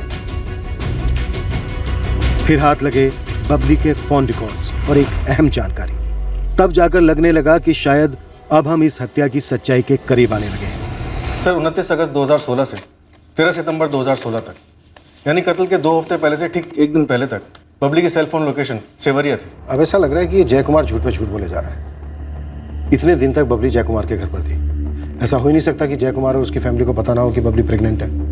मैडम, शायद ये मीना ने अपने सास ससुर का साथ दिया हो, और अगर देखा जाए तो ये प्रेम और बबली के रिश्ते से सबसे ज्यादा दर्द तो प्रेम की पत्नी मीना को हुआ होगा ना, और उसे अपना खुद का बच्चा था नहीं अब तक। मीना के खिलाफ कोई ठोस सबूत हाथ लगा है क्या? अभी तक तो नहीं मैडम, पर सोचिए ना, फोन रिकॉर्ड्स तो कहते कि बबली सेवरिया में ही थी, मतलब प्रेम के बाप के घर ही होगी। और हो सकता है कि ये प्रेम का बाप जय कुमार और उसकी पत्नी ने कोई साजिश रची हो, और हो सकता है कि मीना भी उसका हिस्सा हो। मीना को क्यों उठा के ले गई पुलिस? मीना क्या की है? पता चला है पुलिस के हाथ में सबूत है कि कत्ल के 2 हफ्ता पहले बबली ना सेवरिया में ही थी। साले, तुम संदेश, पवन और आकाश कर क्या रहे थे? तुम में से किसी को नहीं पता कि बबली के साथ ये हुआ, उसके पहले वो कहां थी। ये साले सब पता है, लेकिन हमको नहीं बता रहे। ऐसा तो नहीं खुद ही कोई कांड कर दियो? ऐसा मत बोलो प्रेम भाई, हम तो खुद आपका मदद किए हैं बबली को भगाने में, उसके संगे घर बसाने में। तो एक एहसान और करो, साला पता लगाओ ये कांड किसने किया है, फिर वो हमारे माँ बाप ही क्यों ना हो, कीमत तो चुकानी पड़ेगी। ये साजिश है साहब, बबली हमारे घर वापस आई नहीं थी। एक पुलिस वाला दूसरे पुलिस वाले की आंखों में कब तक धूल झोंकता रहेगा जय कुमार? एक पुलिस वाला दूसरे पुलिस वाले पर भरोसा नहीं कर रहा है साहब। पुलिस वाले सिर्फ सबूतों पे भरोसा करते हैं, और बबली के फोन रिकॉर्ड ये साफ साफ बता रहे हैं कि कत्ल के 2 हफ्ते पहले से वो सेवरिया में थे। ये रघुनाथ पांडे की चाल है सर, वो लिखित आश्वासन की आड़ में आप लोगों को गुमराह कर रहा है। माना कि बबली सेवरिया में थी, तो सेवरिया में सिर्फ हमारे तो घर नहीं है साहब। एक साल जब बबली सेवरिया में रह रही थी, कहाँ थी? आप लोगों ने राजकुमार से बात की? राजकुमार रघुनाथ पांडे का रिश्तेदार है साहब। ये राजकुमार जो है वो हमारा दूर का रिश्तेदार है। बबली का भाई लगता है। कोई बड़े ताज्जुब की बात नहीं होगी अगर उसका भी इस साजिश में हाथ हो। हाँ सर, राजकुमार पहले भी हमारी पीठ में छुरा भोग चुका है। रघुनाथ पांडे, एक बात समझ में नहीं आ रही है। आप एक टांग पर खड़े होकर कोशिश कर रहे थे बबली को वापस अपने घर लाने के लिए। इतना सारा ड्रामा किया, पंचायत वगैरह, और आखिरकार बबली को अपने घर ले भी आए। फिर बबली को इतनी आसानी से वापस कैसे जाने दिया? आसानी से सिर्फ इज्जत जाती है साहब। जब बबली प्रेम के साथ भागी थी ना, सिर्फ एक फोन कर दिया था हमको कि हम जा रहे हैं प्रेम के साथ। आप नहीं समझेंगे साहब, एक ऐसे बाप की मजबूरी जिसकी बबली जैसी जिद्दी बेटी हो, फिर से जिद पकड़ बैठी। जाना है सेवरिया, फिर से हमें हार माननी पड़ी। बबली के फोन रिकॉर्ड्स कहते हैं कि बबली के सेवरिया वापस लौटने के बाद भी आपकी और बबली की बातें होती रही। बाप है ना हम साहब, बबली चाहे जैसा भी व्यवहार करे, हमें तो दिन रात चिंता लगी रहती थी उसकी। ये कैसे मुमकिन है रघुनाथ पांडे कि बबली ने एक बार भी आप लोगों को ये नहीं बताया कि वो पेट से? काश पता थी साहब, तो हम उसे बड़े प्यार से रखते, अपने मैके में आराम से रहती, सब कुछ भुलाकर उसे लाड प्यार से रखते हम। लेकिन हमारी बेटी अपनी जिद में इतनी बड़ी गलती कर बैठी साहब। हमारा बेकार में टिकट काटा जा रहा है साहब। तेरी हरकतें कुछ ऐसी हैं राजकुमार, दोनों तरफ से बजने वाले ढोल के जैसा। तू शुरू से ही अपने इस प्रेम भाई के इशारों पर नाचता है, अब मौत के इस तांडव में किसके इशारे पर नाचा है? ऐसा कुछ नहीं साहब, हम सिर्फ प्रेम भाई की मदद की तो बबली के संगे घर बसाने में बस। या फिर बबली के घर वालों की मदद की बबली को मारने के लिए, या प्रेम के परिवार वालों की मदद की, या अपने प्रेम भाई के कहने पर तूने बबली को मार डाला? राजकुमार, कहीं ऐसा तो नहीं कि तेरा बबली के ऊपर दिल भी लागा था और तूने ही को कांड कर दिया? दूर की ही सही, लेकिन बबली हमारी बहन लगती थी। अब कुछ तो रिश्तों का लिहाज रखो साहब। रिश्ते? मीना पत्नी लगती है प्रेम की और जय कुमार बाप लगता है प्रेम का, और वो मुकेश तेरा सगा भाई लगता है। कौन से रिश्ते की किसने कदर की है बे? अरे हम लिख के दे सकते हैं, ये गुंडा प्रेम यादव यही बबली का सर कटवाया है, और वो हमारा मूर्ख भाई राजकुमार प्रेम यादव का पिट्ठू पूरे खानदान का नाक कटवा दिया। लेकिन मुकेश भाई, 29 अगस्त को बबली सेवरिया लौटी थी कि नहीं? और अगर लौटी थी तो कहाँ रुकी थी? जिससे पूछना चाहिए उससे पूछा। किनसे? वही जिसका हक बबली ने मारा है, प्रेम यादव की कानूनी पत्नी मीना। चुपती थी बबली तुम्हें, है ना? हमने बबली से एक बार भी बात नहीं की, एक शब्द नहीं।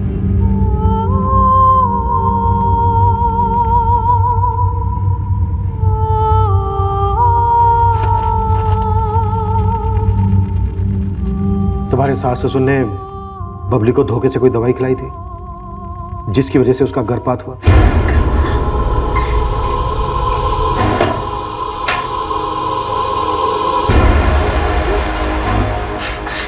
किया भी हो तो हमें नहीं बताया, हमें तो पता ही नहीं था। 29 अगस्त से 13 सितंबर तक बबली सेवरिया में तुम्हारे घर पर थी, ये तो पता होगा? हमको नहीं मालूम। क्या नहीं मालूम कि बबली घर पर थी या नहीं? उसका कत्ल जंगल में हुआ या फिर घर पर ही? उसके सर को कहां ठिकाने लगाया गया? हम आपको बता चुके हैं। बबली सामने होती तब भी वो हमारे लिए ना के बराबर ही थी, और हम उसके लिए। हम दरअसल सभी के लिए ना के बराबर ही थे और है। क्या तुम इस कत्ल में शामिल हो?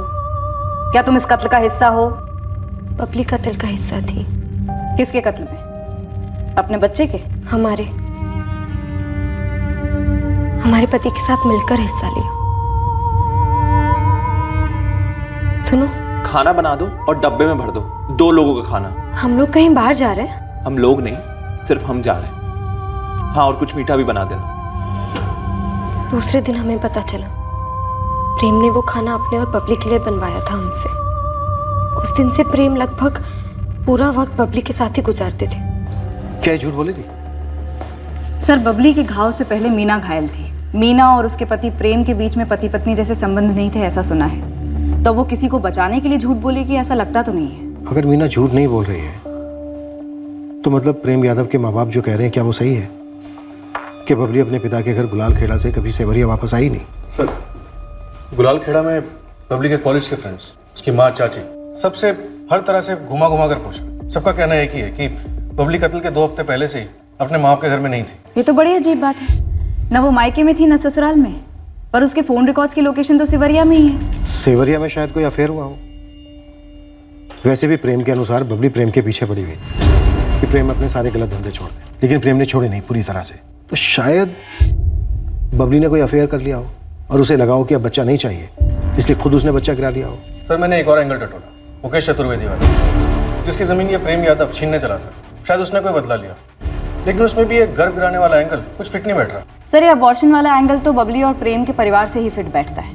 बबली के माँ बाप ने बच्चा इसलिए गिरा दिया होगा क्योंकि वो अपनी सो कॉल्ड इज्जत बचाना चाहते थे, या फिर प्रेम के माँ बाप ने प्रेम के कहने पर, क्योंकि शायद प्रेम को लगा हो कि ये बच्चा उसका नहीं है। या फिर ये हो सकता है कि बबली ने जेल में जाकर प्रेम से ये कह दिया हो कि वो एक मुजरिम के बच्चे को इस दुनिया में नहीं लाना चाहती, और गुस्से में आके प्रेम ने बबली का कत्ल करवा दिया। पर ऐसे कैसे हो सकता है?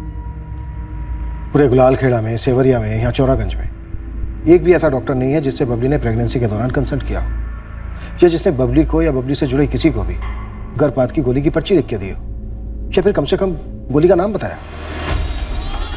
इस केस में कील ठोकने वाला सबूत भी अपने साथ एक अजीब किस्म के किरदार को लेकर आया, जिसने इस केस को और उलझन में धकेल दिया। काफी जद्दोजहद के बाद ये खबर हासिरपुर शहर से आई। देखो कमल जी, मैं प्यार से पूछ रहा हूँ, वरना पुलिस के पास प्यार व्यार के लिए टाइम नहीं है। वो सीधा आपका दवाई का स्टॉक लिस्ट मांगेगी, और आपने बिना रसीद के कितनी दवाइयाँ बेची हैं गर्भपात की, सब उगलवाएगी। हलक में उंगली डालकर सब निकलवाएगी पुलिस, समझ रहे हैं? जो था बता तो दिया। आई थी एक औरत हमारे पास 1 सितंबर को।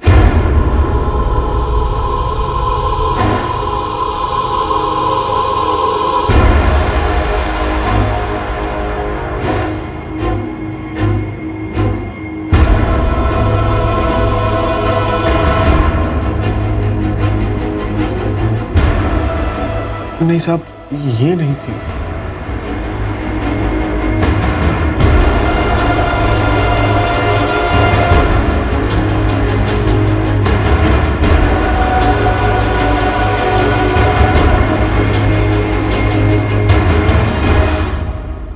नहीं साहब, इनमें से कोई नहीं थी।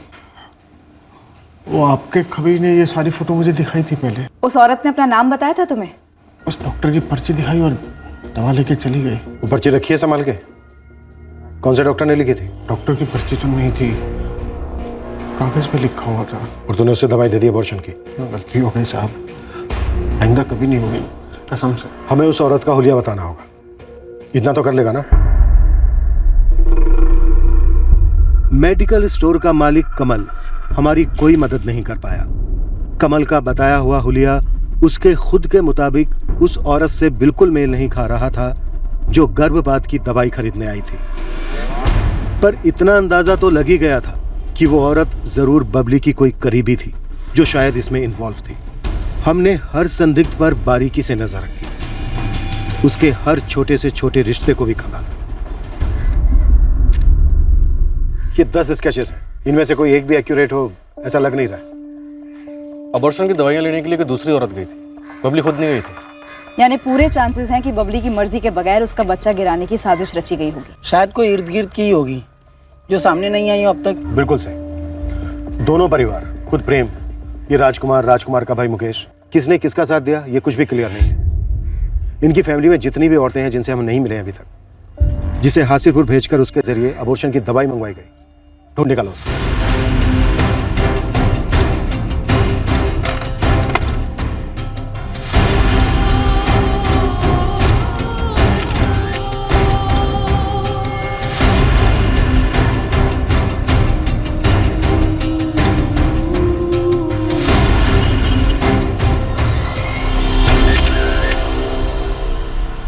ठीक से देख कमल, वही है? हाँ ये वही है। मैडम, केस की पूछ हाथ लग गई है। औरत का नाम प्रिया चौहान है। ये जगन चौहान की जोरू है। और ये जगन चौहान कौन है? ये जगन चौहान रघुनाथ पांडे और सुरेश पांडे के किराने की दुकान में काम करता है।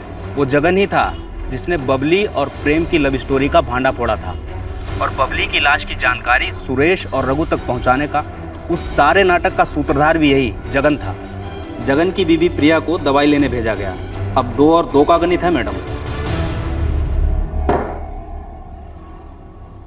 पानी में मिला के दवाई पिलाई थी बबली को? नहीं साहब, हमें कुछ नहीं मालूम। हम बस दवा लेने गए थे दुकान पर। हासिरपुर सिर्फ ये दवाई लेने गई थी अकेले? हमारे पति जगन हमें वहाँ ले गए थे। वो बोले कि ये दवाई ले आ और हम ले आए। इसके आगे हमें कुछ नहीं मालूम। जगन ने तुम्हें बताया नहीं ये दवा क्या है, किसके लिए है? जी नहीं। वो एकदम सच बतिया रही है और हम भी एकदम सच सच कह रहे हैं साहब। हमको भी नहीं मालूम था कि वो दवाई काहे के लिए मंगवाया गया है।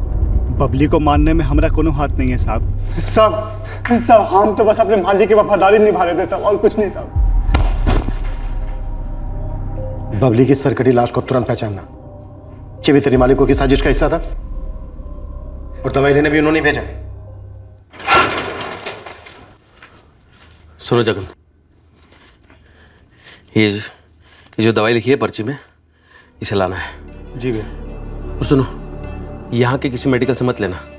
तुम कल हासिरपुर चले जाना, वहाँ के मेडिकल स्टोर से लेना, और तुम कल छुट्टी ले लो। जी भैया। और एक बात जगन, तुम खुद दुकान पर मत जाना। खुद नहीं जाएंगे तो कैसे लाएंगे? अरे अपनी जोरू को आगे कर देना। तुम वहाँ के दुकान के इर्द गिर्द भी नजर नहीं आना। साहब हमको तो सुरेश भाई और रघुनाथ भाई जैसा बोले हम वैसा ही किए साहब। वो तो जब बबली का बच्चा गिरा तब हमको समझ में आया कि दवाई काहे के लिए था। बबली वापस सेवरिया गई नहीं थी? नहीं साहब। जगन ने सब कुछ उगल दिया है। आप दोनों के पतियों को गिरफ्तार कर लिया गया है। वो पिटाई होगी दोनों की। बबली सिवरिया गई ही नहीं थी और ऐसा हो ही नहीं सकता कि बबली का अबॉर्शन कराया गया हो और आप दोनों को पता ना हो। क्या आप दोनों भी शामिल थी बबली का बच्चा गिराने में, उसका कत्ल करने में? हाँ शांति जी, बबली आपकी कोख से पैदा हुई बेटी थी। बेटी थी तो घर की इज्जत भी थी। भावरी हो गई थी हमारी बबली, सुन नहीं रही थी। इसलिए आप हमें यहाँ वापस लाए हैं। आपको क्या लगता है आप दोबारा से हमारी शादी करा देंगे जबरदस्ती? ऐसा कभी नहीं होगा पापा। बबली, एगो गलती हो गई तुमसे और हम माफ कर दिए। अब अपना जिंदगी बर्बाद मत करो बेटा। बबली बेटा, अभी भी कुछ नहीं बिगड़ा है। हम लोग ना तुम्हारे लिए एक अच्छा परिवार ढूंढेंगे और एक अच्छे घर की लड़की की तरह तुम्हारी शादी बहुत अच्छे से करा देंगे। लेकिन ये प्रेम गुंडा को ना तुम भूल जाओ। और वैसे भी हो तो जेल में सड़ रहा है ना, पता नहीं कब तक सड़ेगा। बहुत जल्दी छूटने वाले हैं प्रेम जमानत पर। जमानत पे छूटने के बाद किसी ना किसी का मर्डर करेगा और इस बार वो जेल जाएगा ना तो सजा तुमको भुगतना पड़ेगा। हम प्रेम से प्यार करते हैं, शादी हो चुकी है हमारी। हम दोबारा शादी नहीं करेंगे। और आप सबको बता दें, हमारे पेट में प्रेम का बच्चा पल रहा है, हमारा बच्चा।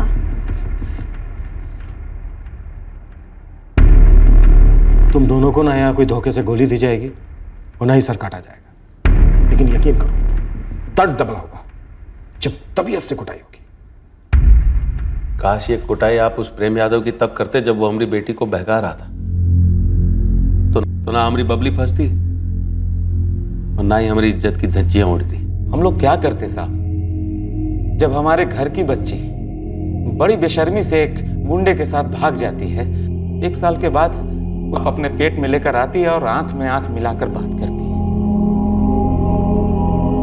साहब, हमने जो कुछ भी किया सही किया। बड़े पापा,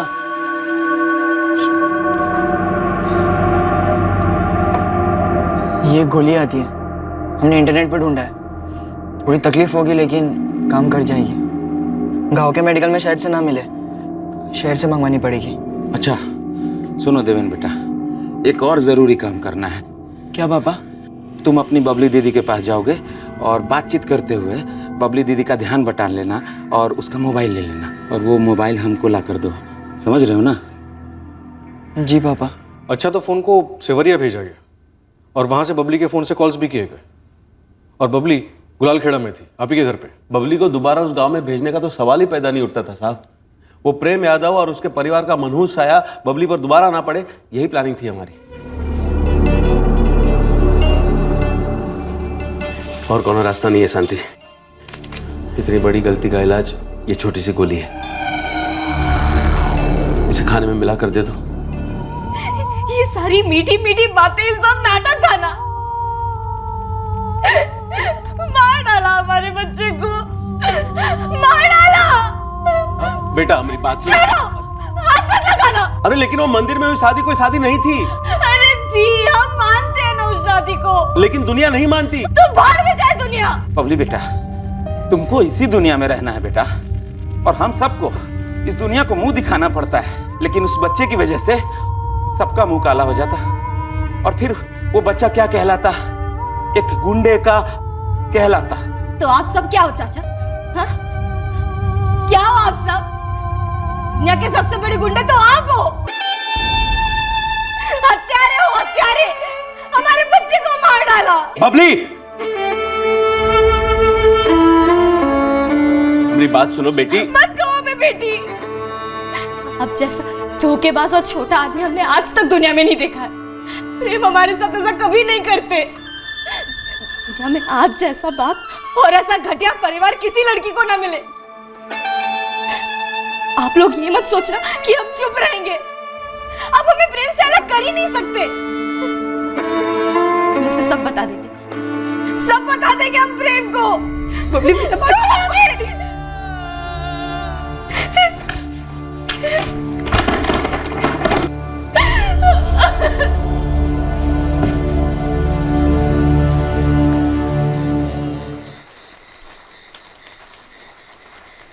बबली हद से ज्यादा हाथ से निकल गई है भैया। बबली को वापस लाने का तो कोई मतलब ही नहीं रहा। कभी भी हमारी मजबूरी नहीं समझेगी ये लड़की। अब करे तो क्या करे सुरेश, ये बबली की जो जिद है ना, वो हम सब की इज्जत ही खत्म कर दी। सीने पे पत्थर रखकर हमारी एगो बात सुनिए भैया। बबली को ना खत्म कर देते हैं।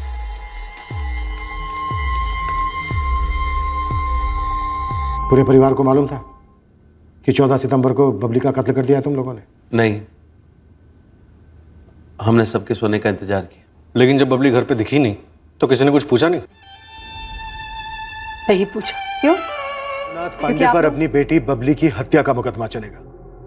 प्रेम यादव पर रघुनाथ के भाई सुरेश की हत्या और रघुनाथ की हत्या की कोशिश का मुकदमा चलेगा। घर की बेटी अगर किसी आपराधिक प्रवृत्ति के लड़के के साथ रिश्ता जोड़े तो कोई भी परिवार बौखला जाएगा, गुस्सा होगा, घर में तनाव होगा, दुनिया उथल पुथल होगी। लेकिन अगर उससे निपटने के लिए जुर्म का सहारा लिया जाए तो वो हर सूरत में गलत है, बर्बादी को न्योता है। कोई भी सुधार बदले की भावना से नहीं लाया जा सकता। प्रेम कहानियों में अक्सर प्रेमियों के परिवारों में उधम मच जाता है, पर बतौर उपाय किसी की जिंदगी में उधम मचाना कभी सही हल नहीं हो सकता। इन जज्बातों के तूफान में कई ऐसे मोड़ आते हैं जब जरूरत होती है कि इंसान एक कदम पीछे जाए और ठंडे दिमाग से सोचे कि सही कदम क्या होना चाहिए। जैसे कि पुलिस कंप्लेन दर्ज करना सही कदम है, जैसे कि सामने वाले को अपनी गलतियों से सीखने का मौका देना भी सही कदम साबित हो सकता है। पर अगर सभी अपनी मर्जी के मालिक बनकर अपनी ही मनमानी और अपनी ही जिद को सबसे आगे रखें तो जाहिर है अंत अनचाहा हो सकता है, भयंकर हो सकता है। अगले हफ्ते फिर मिलेंगे नए केस